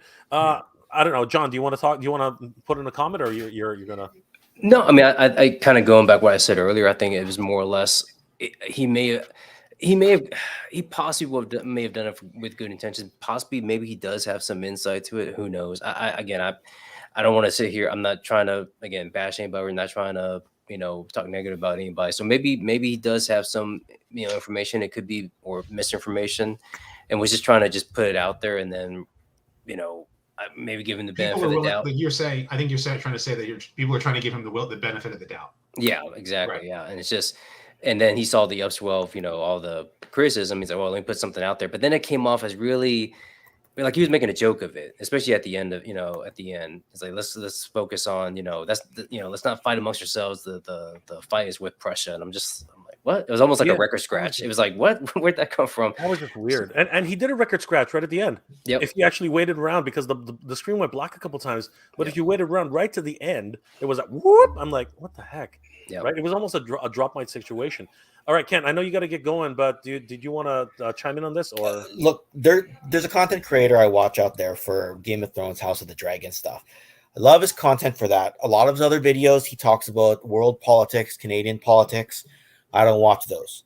In the case of Scott, it almost has to be like that a little bit. The difference is he's not completely changing topics. He's completely changing subtopics within the same genre of interest. So it's hard to look away, right? Because but that's almost like how you have to follow him if you choose to follow him in my mind. If that made any sense at all. It's like the director's commentary, good stuff, right? Some of the lore of Masters of the Universe, good stuff. Some of the very, very basics on what he learned when he was in the industry, in the big toy industry with Mattel, Jada, all those places. Very good stuff. Some of this more controversial stuff, it's hard to avoid. But if it was branded differently, if it had a completely different title every single time, it'd be easier not to click on it and not have these conversations. And as we have these conversations, there's no bullying or anything involved. Yeah. I've said it like 5 times since Friday night. I'm so grateful we got classics, and the fact that he was a part of that and that he fought for the fan when that came out. Mighty Spector figures be damned, and whatever it is, we are so grateful for that. And when I look at the classics line, I'll always have a level of thanks for that. This is like having a chat with people at the coffee table, having a beer with friends. If we could all be sitting here having dinner, we'd be having this exact same conversation, right? And we just haven't been able to do it on the internet. Here's the reality. He will eventually be right. He will eventually be right. And you know what? I actually dare say he might be right about it ending at retail. All right. He might actually be right. But he was very careful not to talk about fan channels. He was very careful not to talk about Mattel creations. He was very careful not to talk about anything else. And that is one of those things where it seems as if he made this video intentionally to try and get a little bit more traffic. But we will never know. Truthfully, we will never know. And we're not attacking Scott. Like, let that be perfectly clear. I would love to have Scott on one more time. Right now, though, it's probably best if he, just stays a little bit quiet right now. That's just my opinion, right? I think for Scott, I think he should just lay low a little bit for a while until we find out a little bit more. For wrestling analogies, he's Eric Bischoff. Controversy creates cash. Somebody said it in the chat, not me. We all know I was thinking it. We all know, like I was probably was on my face right there. It's like Ken's gonna make a wrestling analogy. Then somebody said it. I'm like, thank you. And on that note, when the opening broadcast for WCW would tell you what was happening on Raw, like right now we've got such and such happening right now. And that's kind of what he's doing, right? He's like, this is what's happening, but you got to flip to that other channel to Right. find out. And in this case, that other channel is 3 months away for a potential Honestly, extended I wonder release. if his sources are more on the, like, because he seemed to focus on Target, not just Walmart, right? Yeah. So I wonder if his sources are more like Mattel reps specific to Target. Yeah. You know what I mean? And we don't know. We don't know because he didn't. He didn't. And I don't want to sit here and like conjecture and sit there and like speculate, because I mean, I'll even say like I got some information wrong when I made my video on my second channel. Was, oh hey, you know, like I kind of see you, you know, around the same time, because he was brand manager. What was it, 2008? 8 to 14 to 14, Yeah. right? Yeah. So I mean, you know, I looked at, you know, I was like kind of speaking a little bit broadly about it, like, you know, when he was, but then kind of like when he says things. So I was wrong about like the 2000X, but I'll own up to that. If I make a mistake, I'll own up to it. I'll say, hey, I made a mistake. You can always pin like I've done it before. You pin a comment at the top comment of the and feed. say, hey, I was wrong about this particular date. You Yeah. know, or if I in Absolutely, post when I'm editing a video, I'll put it up on the video or whatever. Like if I misspoke, I've done that before. Where I did a news video and I'm like, I'm not re-recording this. Like, let me just put it up on there that I misspoke here. Yeah, a small yeah. retraction is it. Ken, before you get going, I just wanted to do this really quickly, because I do always value your opinion, and I think you're gonna get a kick out of this, guys. I want to bring up this image because I think it really surmises a lot of what a lot of us were thinking. You know, this is just awesome. Seriously, this is just incredible. Incredible. Yes. You know, doing a bit of flexing here, guys. Doing a bit of flexing. This is the WrestleMania 5 pose down between Rick Rude and the Ultimate Warrior. And I think this is what we all really want. Definitely. You know what I mean? We all want these properties to survive, and in some form or another, they will survive. I mean, Super 7 has the license for Thundercats. It survived. Once upon a time, they had the license for a Master Universe, and they, you know, and again, Rodimus did talk about this: $75 a pop, getting up to that, right? But the reality is, people are still going to buy these things, right? We as adults have the fandom and the dream to have these. By the way, guys, this is a wonderful photo from my special guest here, Emerald Knight Photos. Guys, definitely follow him on Instagram. We're going to go through a whole bunch of his actual photos. I'm super impressed by you know, all the composition, the storytelling here. I mean, in one instance, you know what it is. So Ken had to drop off, probably had an emergency. Thanks, Ken, for being here. Awesome stuff. Yep. You know what, John, walk us through this. What were you thinking when you put this together? Because this was absolutely amazing. Pretty much once sometimes I just get the ideas, you know, in my head, and this is a crossover I always wanted as a kid. I know there was a couple comics that came out with, you know, I think from DC, I think they came out with it. But it was just an idea I had. I just figured it was just something that, you know, because I know these characters so well. It's like I knew, like, the fact that they were. I kind of played with the idea of both Lion-O and He-Man, kind of like are the same, you know, as far as their alter egos being, or Lion-O had to grow up, you know, early. You know, he had to you know, he was I think he was you know, as a little, he was like child, 12 yeah, and then he got bigger when they landed on Third Earth, and then He-Man, same thing. He was, you know, I always envisioned. That's one thing I did like about the 2000X and even Revelation, where He-Man is a little bit like younger. He's not just a carbon copy, you know, Prince Adam, you know, without a tan. And so the idea of being like they were actually young at heart, and this is something they would probably do if they were, you know, with each other. Like, oh, let's just have a pose down. Who actually is the, you know, who has the more muscles? Just that idea. And Tila, obviously, she'd be the kind that would just be like, oh god, what are these guys doing? It's just like we got to fight Skeletor and Mumra. It's like, oh my gosh, it's like they're just messing around trying to see who has the bigger muscles. So again, just a fun little idea that I had once I had the Super 7 Thundercats in my hands. They're both in their teens anyway, like, you know, mentally. True. Right. Yeah. Really think about it. Very, they're both very teenagers. True.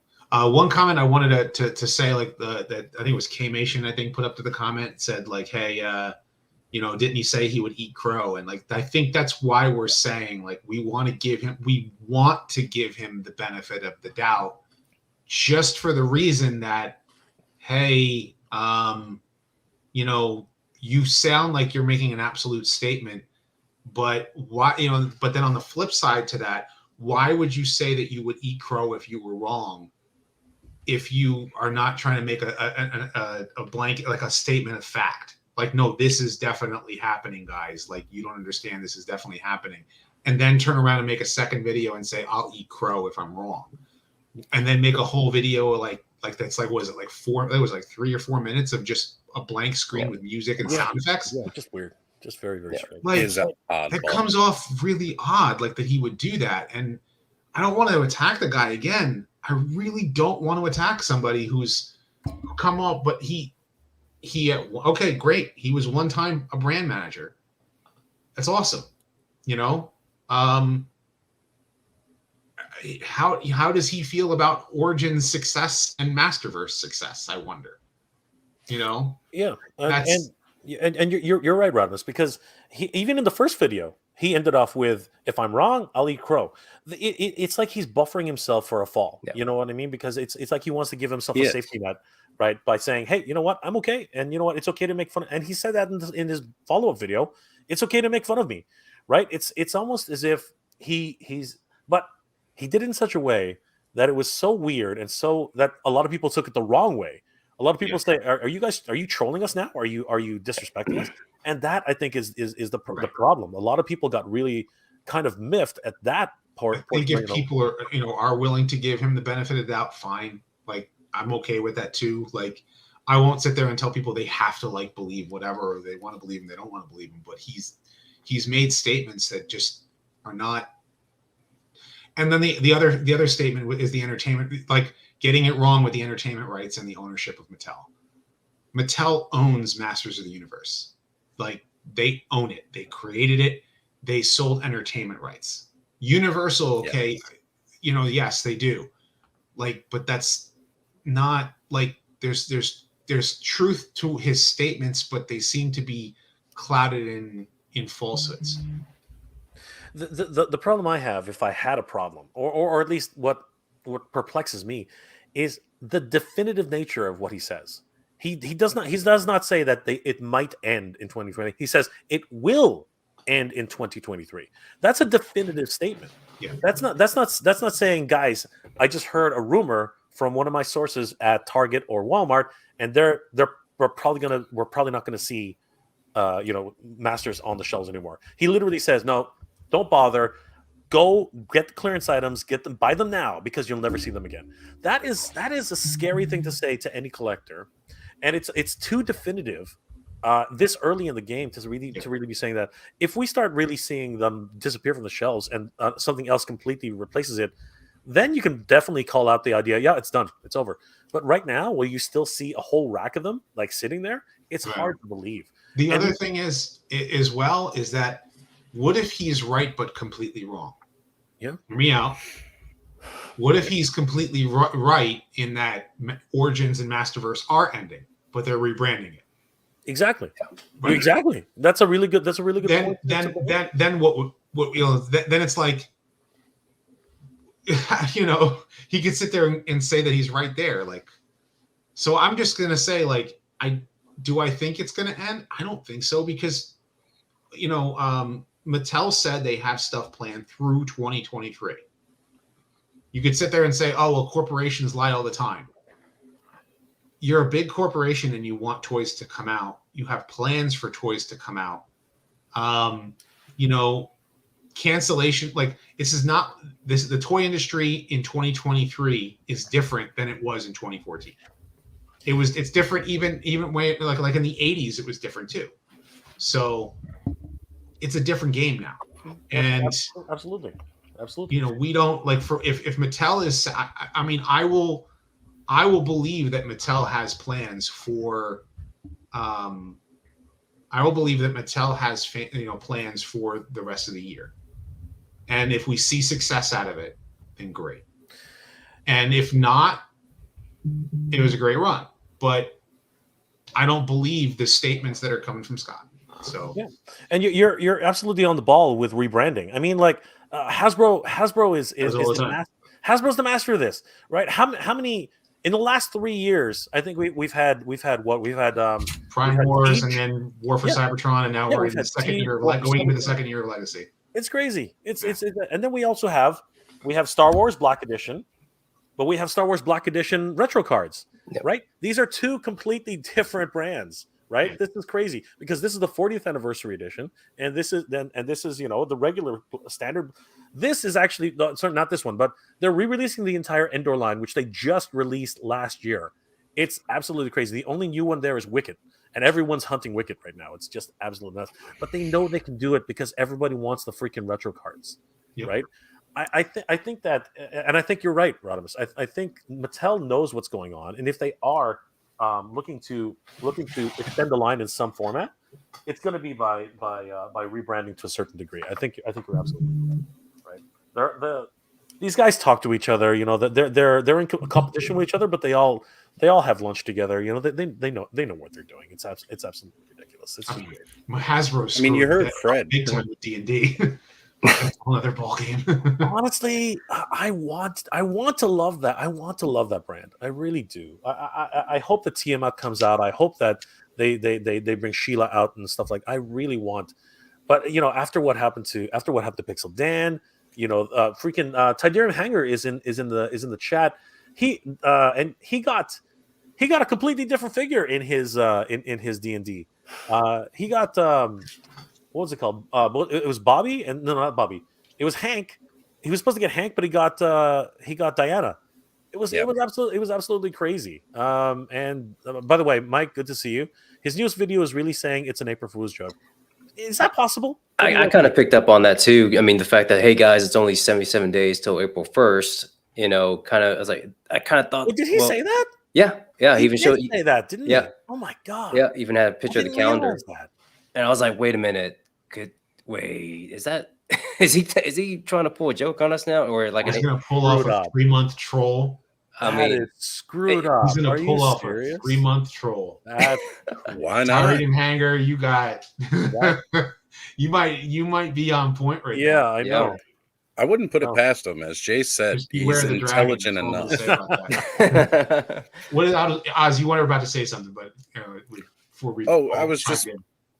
I was just saying, like, he's smart enough to know that what he puts out there, people are going to watch, people are going to listen, because he has his air of credibility about him from being an ex-employee. He knows people are going to listen in and they're going to take it to heart. But the truth is, none of us actually know. And again, Fred from Mattel was here yesterday morning, and he told us, like, these guys are definitely having lunch. They're all eating Taco Bell, farting it up in the factory, apparently. But like, I just don't see Masters of the Universe going anywhere right now because it's still hot, fresh off the 40th anniversary of the brand itself. And we're going into the year that Filmmation came out with the cartoon that is so beloved by so many. This would not be a year to cancel. I mean, we could see history repeat itself, and by 2027, we'll be like, closing the doors on Masters of the Universe for like another 40 years. That's a possibility. And that's probably when the movie comes out too. At the rate they're going with it, it's probably going to be there. Yeah. I don't know. They're supposed to start filming in April. Oh, wait, that's another thing that's happening in April with it. But we'll see. Jay says it best. He'll believe it when he sees it. Yeah, I will believe it when I see it. Like basically, they've been teasing that movie for forever and a day. It's never ever come true. I'll believe they've been teasing that longer than the death of MOTU. It's either they've been teasing it or their main actor drops out. Like it's just absolutely ridiculous. What did Zarak say in the Rebirth? We shall see. We shall see. That's right. We shall see. And you know what? Skeletor did say at the very end of the movie, "I'll be back," but he still hasn't made that prediction come true. Yeah. Did you just pick that one up, Rodimus? Did you just pick that one up, Rodimus, or is it you have? I had it before. No, I had gotten it. What was it? I'm trying to remember exactly when I got it, but I've had it in the package, like waiting for me to open and I finally opened it because I was like, I've got to finally open up my Transformers like that I've gotten the past couple months. Because after I moved here to Florida, I was like, I got to do something. Like I want to be able to enjoy some of these action figures because like moving was a stressful thing. We I left New Jersey and coming down here to Florida, so very, very different way of life. So crazy. Yeah, Florida is bizarre. There's no winter anymore. Basically, it's 40 degrees outside down here. So really? it's winter. This is what they call Florida winters, where it's cold. That's about as cold as it gets. But it's not as cold as it like got in Jersey. Let me tell you. Yeah. You know, I'm seeing people that like are dressed in, like that I know who still live down, up there, are going through what they're going through. So yeah, I'll take sweater weather any day. Trust me. Yeah, it's definitely sweater weather. Oh wow, holy crap! Huge friend of the channel, Mitchell Bennett. Good to see you, brother. What up, y'all? My friend bought me a Roton for a belated Christmas gift today. Cheered me up a little. Bennett, again, our thoughts and prayers are with you, brother. I hope you and the family are doing well. Your dad, he was your hero, brother. So we're all thinking about you, man. So thank you again for the $5 super chat, dude. You don't have to, but thank you so much. I really appreciate that. I really want to go and admire a few more of. Let's do that. Let's swing gears a little bit and start talking. Let's not beat up Scott anymore because that's not what we're doing. But let's talk about more. What we're really here for as a collectors. We're here to really admire cool stuff. So, John, you got some amazing things. 19,000 likes in 2022. Some of your greatest collections here. I love your work, man. Is some of this real, or is it all just plastic foliage that you pick up here and there? One of those is a backdrop with a company called Diorama Prints. Make really nice backdrops that I can use for my photos. And then, some of it's just like the plastic stuff you can get like Michael's and Hobby Lobby. And then those the trees that your curse is on. Actually, I made those out of just paper towel rolls, paper Really? mache. Yeah. Get out of town. Yeah. And so I love the depth of field. It looks really cool. I don't know. Like when you put these things in, is there a story in your head? Like, do you have an idea? It could be something simple like this. I was thinking, 'cause I hadn't done too much of She-Ra, so I was like, well, let me get some She-Ra shots out there. And so I just thought, let me do a picture, a photo of her and He-Man and something like I put in my pose. It's like her telling He-Man, hey, Skeletor's forces are showing up, so we gotta, we gotta head out where we need, reinforcements. And just I want to take a photo, even though we all know that his head's actually in that helmet. I wanted to kind of play around with with Photoshop a little bit. I've been trying to get a little bit more proficient with it and trying to kind of see if I could really hide, like make it look like, you can't tell there's actual like head inside the helmet. But I totally forgot. Yeah. I mean, a shot like that was just something I really wanted to kind of put together. And then this was something that it was for a monthly challenge with another YouTuber content creator, Sir Dork, who's a big toy photographer. Does amazing stuff. And it was just basically just making a character float. So that was kind of my little photo I took for that, trying to get more proficient with making digital effects and editing and just making Skeletor look like he's flown in the air. And again, that a lot of times it's just trial and error, and that's why I tell people that get into it. It's just you have to just keep playing around with it. I mean, that's the good thing about shooting on digital is you can kind of just shoot at your will and just keep going and change lights, change your settings, do what you need to do. And then I think I tried different setups to try and get this to work, and it just was not coming. And then I just found the right angle just from cocking my head a certain way. I was like, wait a minute, I think this might work here. And then all the effects and everything kind of just came together. Sometimes by accident, sometimes just by clicking around and just like, oh, I didn't mean to click that, but actually that actually works. So yeah, sometimes it's just luck and then just trial and error. Yeah, and these are both from the 40th. Are these both SDCC exclusives, or that's actually the He-Man is the 40th, the retail version, and then that Skeletor is actually the new Eternia Skeletor with the kind of the classic head. Got you. But is that the head it comes with, or is it? Yeah. Really? I didn't think it. I guess it's the way the composition is shot. It looks a little bit different. And that's kind of what I enjoy too, is making things look a little bit better. I mean, I didn't even do anything really. It's just the lighting and some of the kind of putting it in Photoshop and Lightroom, kind of just changing the colors a little bit. But again, it's just the head looked fantastic. I mean, up to this point, when I had this figure, or when I got him, he was like my Skeletor figure until the 40th anniversary, the San Diego Comic-Con came out. Now that's my go-to, but he really was my favorite up to that point. They need to make that a retail release, and I think that's exactly what's going to, like, we need these things to happen. Well, on Instagram, I don't know if you saw, but Masters, their official Instagram posted that it's going to be a celebration all this whole year. Yeah, So that's the other thing about that, right? Like, by the way, guys, if you haven't already, definitely go check out John Mejia's Instagram page, Instagram.com/emerald_night_photos. You guys are gonna love his stuff, seriously. And if we take a look at Masters, this is another indicator. Again, we don't want to come back here too fast, but here's another indicator. Every month, I Skeletor will release a challenge to my minions. I mean, fans, and later share my favorites. Consider this year a full-scale celebration. I mean, seriously, let's be honest. They're doing too much to reinforce this brand. It's getting kind of crazy, and I don't know. This is just nuts. Like, seriously. And you're right. Like, what more can we extrapolate from that? I mean, like, if Mattel keeps saying that they're gonna have more celebrations in 2023, and I believe somebody actually asked Mattel on their Twitter page if there was any truth to the rumor, and they said, if I'm not mistaken, Masters actually replied back and saying that Masters is not going anywhere in 2023. I think that's actually what they said, and it really gives credence to what Rodimus is saying. That unfortunately, we don't know what's going to happen, and it just seems as if he's just trying to do something with. I don't know. It could be a 3-month troll. So that turret, maybe. I'm a butcher in his name, but Turium Hanger is right. Like, it's a 3-month troll. April 70. 70 days away.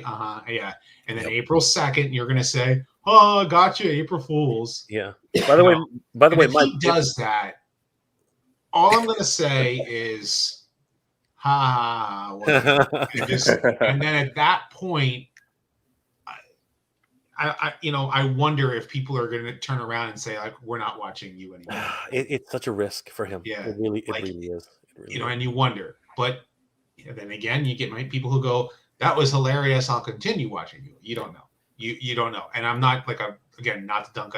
We don't want to dunk anymore. We want to talk about this awesome freaking figure. I'm going to say this right now. If you are a fan of Beast Wars at all in any way, shape, or form, this dragon is incredible.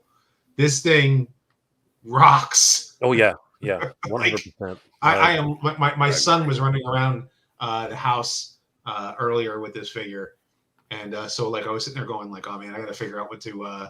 But just the dragon mode alone, it's so awesome. Like, to have a fully transforming dragon Megatron, and I wish it was the T-Rex, the first Transmetal one. But then again, this dragon is awesome. I would even say it's better in a lot of ways even than the original. And the original had some gimmicks, but this one has just the posability on it is just fantastic. So yeah, Transmetal 2 Megatron from Transformers Legacy, and I think it's still on the store shelves. So, but oh wait, hold on a second. This is Beast Wars. Aren't I a G1er? It's true, right? Aren't I a G1er and I only like G1? And I'm sitting there talking about how awesome this Beast Wars figure is. You're always going to get your harsher critics whenever that comes out. That's just the way it is. That's the way the internet is, Rodimus. That's just the way the internet is. Robert Monti, thank you, my friend, for the $5 super chat. You're amazing. I'm totally on the Joy Toy Warhammer 40K train. Wow.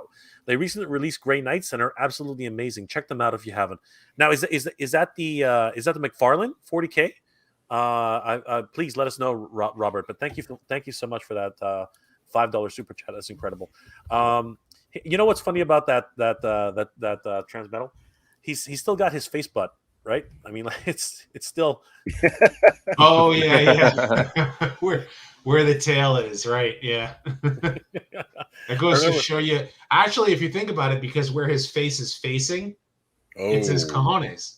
Oh my god! Oh, it makes it like so much worse. I wasn't going to go there. I was not going to. It more so says how big is his ego. Exactly, that's true, right? But you could always just say he's compensating for something. Oh, too soon.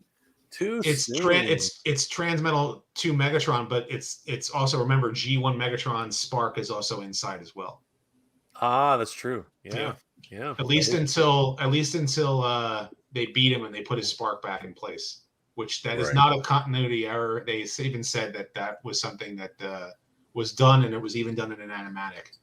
So, man, it's just crazy. Mitchell, Hot Rod was my favorite Transformer. You know what? Hot Rod gets too much flack.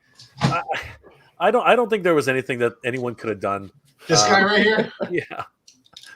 Studio Series 86 Hot Rod. There it is. Let me pull him back because you probably noticed I got Toy Hacks labels on him. I also painted his knees orange, and I painted the sides here magenta, and this part here the darker orange. I should have tried to mix the orange paint a little bit more, but I tried getting the elbows, but the elbows didn't stay put. But the Toy Hacks labels fixed a lot of the rest of the problems I had with the figure. But he just, like, this figure is awesome. He I got Kingdom. Oh yeah, and I got King. You probably noticed I got Kingdom Rodimus up there, and right behind him is Victory Leo or Victory Saber as his stand. Oh wow! And if you know what that JoJo reference, right? Rodimus Prime is pointing like Jotaro, awesome. And that's Star Platinum, basically. That is awesome. Wow. Yep. I was not expecting a JoJo reference today. That's crazy. Oz. We got a JoJo reference today. It's crazy. Yep. Hey, man. It don't happen often. Oh, dude. He's doing he does the star finger. He does it's just crazy stuff. He's a mini masterpiece figure, that Rodimus. Sorry, that Hot Rod. Yeah. Like, it's just crazy. The kind of articulation and everything he's got, like the transformation alone is just insane. Just crazy. Rodimus Prime also doesn't get as much credit as people are willing to give him, because think about this. He led Cybertron on an Autobot controlled Cybertron completely.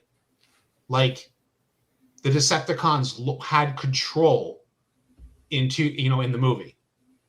And Optimus was trying to gain the forces together to make a full-scale assault. On top of that, Autobot City was designed to produce Energon using our natural resources with solar and wind and hydroelectric power.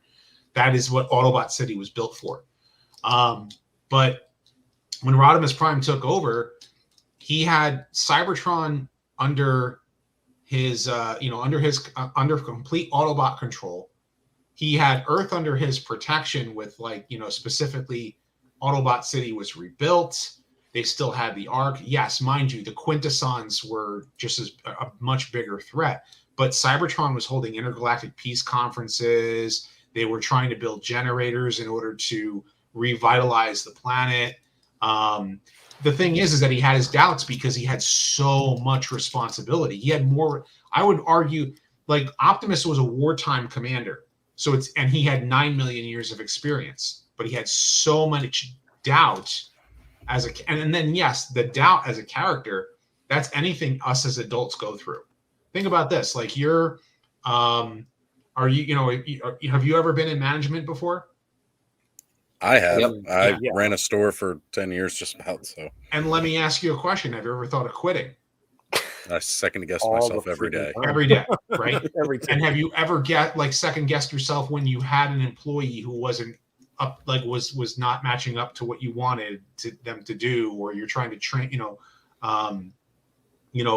or were you compared to your previous like the manager who you took their place of. Like there was a manager in the store, and then when you first start, everyone's comparing you to that previous lead, manager.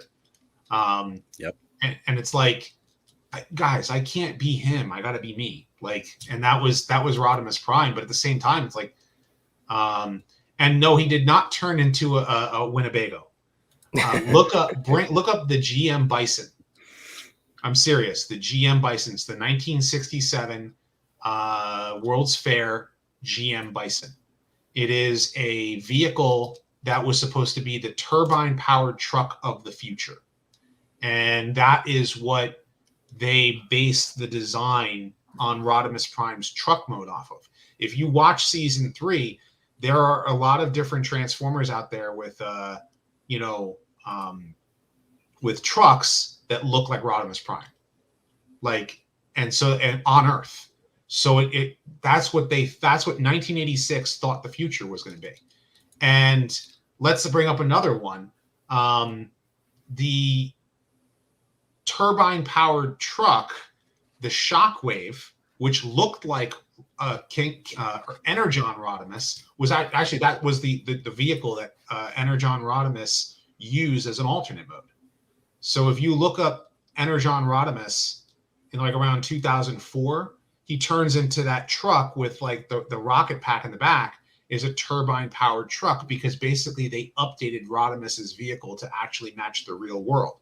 Whereas that's what Rodimus Prime was supposed to be in 2000, in 1986, the original G1 toy. So that's what his truck mode is supposed to be, a turbine-powered, futuristic-looking truck. So am I getting third? I don't really collect like third-party stuff, but so yeah, that's my rant there as far as like his alternate mode and his leadership. And then also the other thing is that Hot Rod was trying to do the right thing. He was trying to do the right thing. There's a say there. If you're watching the latest seasons of the Clone Wars, the last seasons of the Clone Wars, as well as even the Bad Batch right now, if anybody's actually watching those right now, there are a couple of things which are overlying concepts. One of the things is Bo-Katan, when she finally gets the opportunity to lead Mandalore, she actually says very, very clearly, she said, you know what, I never realized how hard peace really is, right? Because peace is something which you really have to hold on to. Yep. Being at war, it's easy to know who your enemy is, right? You know exactly who to shoot at, you know exactly what to do. During peace, people are coming at you from all sides trying to take your position, yep. right? They're trying to take over your planet. And that's something that Bo-Katan realized after the fact. That's why she believes that she's no longer a leader. And even in the Bad Batch, Hunter, right in the first season, he says it was just a lot easier being a soldier, right? Now that I have a family to take care of, right? It is hard because he's got to watch out for his people, and that's what Rodimus had to do. Rodimus had to pick up where a leader like Optimus Prime had been fighting millions of years for peace, and finally they got it. And they got somebody who wasn't Optimus. He was always going to get the short end of the stick, in terms of people judging him. I mean, even we can laugh at this all the time, but you know what? I always say this: Ultra Magnus is my favorite Transformer of all time. People make fun of me for that, for Hell and High Heaven, but the reality is, he made the sacrifice which he thought was the best. True, he wasn't able to make the decisions that needed to be made at the time that they were making it, but you're talking about saving, the leadership of who he was versus two Autobots. He couldn't deal with that. Honestly, they were gone. They were already dead. Like seriously, he had to. I can't deal with that now. He can't deal with that. Also, here's a little bit of trivia for you. First draft of the movie that was actually written before the first episode aired. Wow, really? Ultra Magnus, the design for Ultra Magnus was a different design. It was actually what Orion Pax ended up being. Wow. And I'll answer that in a moment. And Ultra Magnus died and was dead. Like Galvatron killed him on Junk, and he was not revived. and Hasbro was not happy that you wrote a story with a character, a brand new character, and he didn't stay, you know, and he's dead. They killed they killed off Blur too. And so like when they did the revision for, you know, the second draft, which was made in March of '85, or it was submitted in March of '85. So Ron Friedman had to go back and basically, you know, fix that, but they did draft after draft after draft after that. But yeah, you're right. Rodimus was like the leader, and he needed someone like Ultra Magnus to actually be like his, like, you know, Ultra Magnus felt the best as second in command, not in command. True. And this is not to say that Ultra Magnus was bad at that. Ultra Magnus knew and understood his, like, that he was better to be a fully, like a full duty, you know, his faithfully dutiful soldier. I'm trying to get the words together. Yeah. You know, and he felt most comfortable there. So I mean, Ultra Magnus said it, which is why I can't deal with that now. You know, yes, that was like a Blur dead, but they ended up sticking with him living. Clearly, he was not, because it was more than one Autobot that got killed when Galvatron attacked on Jump. Yeah. So that first draft, and also there is some crazy stuff in that first draft, like crazy stuff. And the only, like, it was weird that the new characters got killed and not the existing ones. Then they went, oh wait, we got to kill off the old toy line. There's always the conundrum. The answer to that one question about the 3ZO, you know, figures and stuff. I think those are those like highly super detailed like action figures, right? The Unimetals, you know, Ultimetals. If I could afford them, like that would be nice to have as a display piece, but I have to take into consideration. Magnus was Rodimus' Alpha Trion. That's a good way to look at it. But I mean, it would be hard, like, because it's hard enough. Like right now, I have a very small display there behind me, because, you know, my office is a little bit different than the one that I had in Jersey. So, but it would be cool to have something like this guy's got. His those are some phenomenal photos. They're absolutely incredible. And you know what, John, I just wanted to go over a couple more of these before we start winding down. This composition is absolutely great. Are your backgrounds purchased, or do you build them yourself? Oh no, well, it's a combination, but yeah, I purchased a good majority of them from a company called Extreme Sets. Yeah.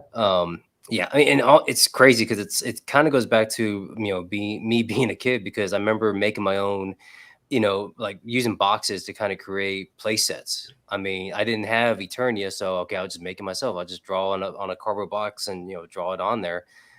Before I got the Ghostbuster Firehouse, I always had this big box to kind of, you know, pretend that that's what it was. And that's all, essentially that's all these are, just, you know, just cardboard pieces that you can, you know, you can fold and, you know, put together to make it, you know, into a, you know, 3-dimensional, you know, looking. And yeah, I mean, they're a little bit pricey, but I mean, I think they're well worth it. I mean, it gives photos a lot of depth and a lot more punch to it, as far as, like, you know, when you're trying to develop a like an action scene, or just want to get a real good photo. I love these two because they're horror-esque, but at the same time they really harken to something. I love the fact that you're you know, you have these crossover ideas too. Like, this is just crazy. I mean, like, wow. Is that a photograph in the background there? Yeah, it's a printout. It's just a print backdrop. Just love the atmosphere. And again, it's such a wonderful piece of storytelling. Like, this is just hilarious. Oh my gosh, like, that's funny as heck. Is this Photoshop? Yeah, I was able to put a smile on his face. Yeah, I was curious about that, because I was looking. I was like, he doesn't come with that head. He should. I mean, because Ned. I mean, he should. That's what I was saying. He's so stoic, and Ned's a really happy guy, right? And I just love the atmosphere you put into these. The lighting is crazy. Like, do you have a crazy lighting rig, or is it just pretty much simple lighting? I got one of my faves. couple of assortment of lights that I use. And my background before I became a manager in IT was I wanted to really be in the filmmaking and kind of creative industry. So This is one of my favorites here, man. This is hilarious. yeah, that's another Photoshop smile, because again, He-Man is just that's just classic He-Man. He's got to It be is. smiling. And that's one of the things I think is a shame. But you know what? There are customizers out there who are picking up on this. Yep. Can you tell us about these two heads? It's from Hordak MX on if I get that right, or MDX on Instagram. He makes Yeah. custom heads and does a really good job. I got 2 of those from him because me personally, I wasn't too impressed with the Revelation He-Man head that came with the that came out. So yeah, once I saw his work, I was like, hey, how much is it, and can I get 2 of them? Absolutely. He does more than just heads, isn't that right, John? Because I've seen a lot of his stuff. He does quite a bit, yeah. Yeah. A couple different things, but I think right now, I mean, because of the head controversy that Yeah, that's going on, that's his bread and butter. I think right now is doing absolutely. making That custom head, heads. I'm not a big fan of that head on that He-Man. Nobody is. No one No. Like you pull that Oh, hair it off, does you not look paint like him Dolph green, Lundgren. and he looks like Shrek. I swear. I tried to do what I could to kind of make it, somewhat presentable. So Honestly, this looks great. Seriously, John, you made miracles out of what would normally be just plain looking figures, and these Diamond Just Select ones, another like, good one. wow, just crazy. Like, Yeah. again, huge tip of the hat to you, John. I love the crossing of 2 worlds. You know what I mean? It looks so great, just incredible. Yeah. So guys, we are going to wind down today. But I really want to thank all of my special guests for being here and surprise guests. Rodimus, thank you so much for being here today, man. I really appreciate it. But I want to reiterate one more time, guys. This was never an attack on Scott Knightlick. I have nothing but respect for Scott Knightlick. I think we all do. We all have at least the respect that he knows what he's talking about when it comes to, corporate, ideas for the toy industry. No one has better knowledge than he does. His knowledge, though, may be out of date. We just have to accept that reality. And I welcome Scott. I welcome Scott to come on the channel, as he always has. Again, whenever he feels that he would like to come and talk, I welcome that. I want to find out what's going on. Like, if he has sources and he can talk about them, I would welcome that 100%. But you know what? Time will tell. And honestly, here's the thing: he might be right. There is ever so much the possibility that eventually, again, a broken clock is right twice. Rodimus said it. A broken clock is right twice a day, and one day he will be right. So we have to respect him for that. Guys, I want to thank each and every one of you for being here today. Guys, Oz, how can people reach you on the interwebs, my friend? Just the usual. Hit me up on IG, find me on Twitter, and of course, go head over to my channel and subscribe to my YouTube channel. It's do shows every Saturday night. Ostradamus Toys Live. Just wrapped up Legion's class this past Saturday, which was a lot of fun. And you can catch me on my buddy Skelevator's channel every Thursday night for Toy Frenzy. It's another toy talk show that we do over there. Excellent. Guys, please, if you have a chance, head over to Emerald Knight Photos. We've been showcasing all of his work tonight. Incredible photographer, wonderful talent. John, let us know how people can reach you if they want to get in touch with you, please. Right now, just through IG, just Instagram. Just you can, I mean, again, I just do this as a hobby for fun, something to kind of just, I enjoy collecting. I enjoy being a child of the '80s. I love these figures, and just something I enjoy doing. And I people that do enjoy looking at my photos, I appreciate that. Anybody that follows me and comments and engages with me, I'm always welcome for that. But yeah, it's just Emerald_Knight_photos on IG, and I'm always willing to talk to anybody. If anyone wants to DM me on there and talk to me or ask me questions about my setup, or just anything in regards to photography in general, or just collecting, I'm always there. Awesome. Thank you again. And guys, definitely head over to Instagram, check out Emerald_Knight_photos. You guys will not regret it. Great stuff here lots of fun. And of course, thank you so much for being here tonight, Rodimus Primal. How can people reach you if they're interested in your channel? Of course, you can find my channel, Rodimus Primal is my main channel where I normally talk Transformers, do retrospectives, news, reviews, and more, as I say every time.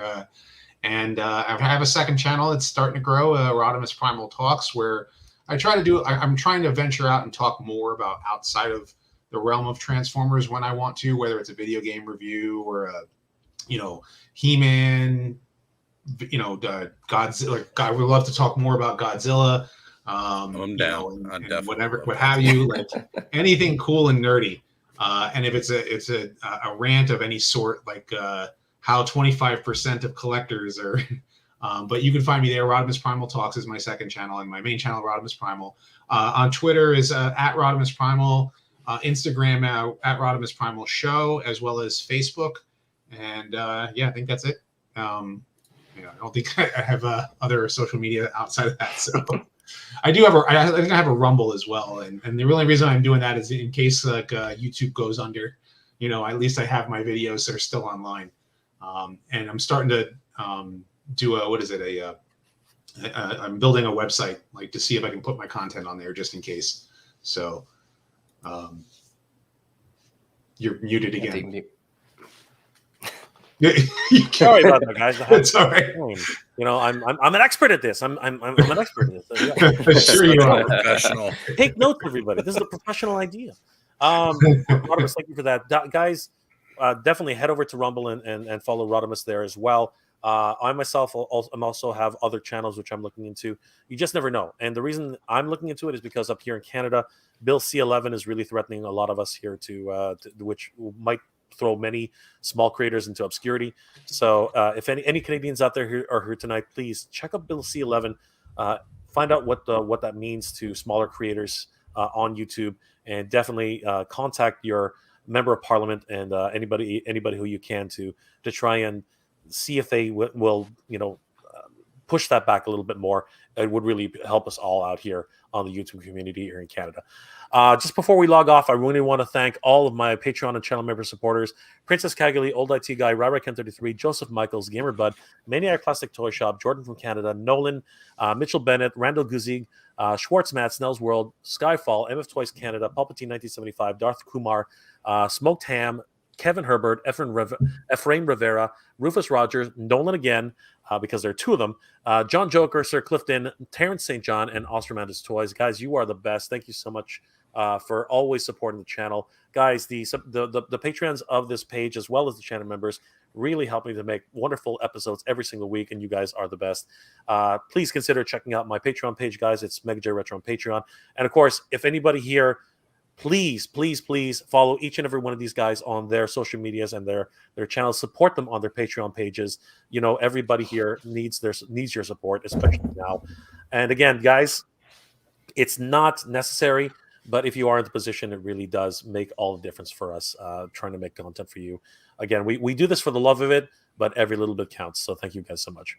Guys, thank you so much. The emojis. Yeah, do it for the emojis. Exactly. Thank you so much. Don't forget to like and subscribe. Leave your thoughts in the comment section below. And as always, until next time, till all are one. Thanks. And of course, guys, thank you so much for being here. We all appreciate it. Good journey, everybody. Geek proud.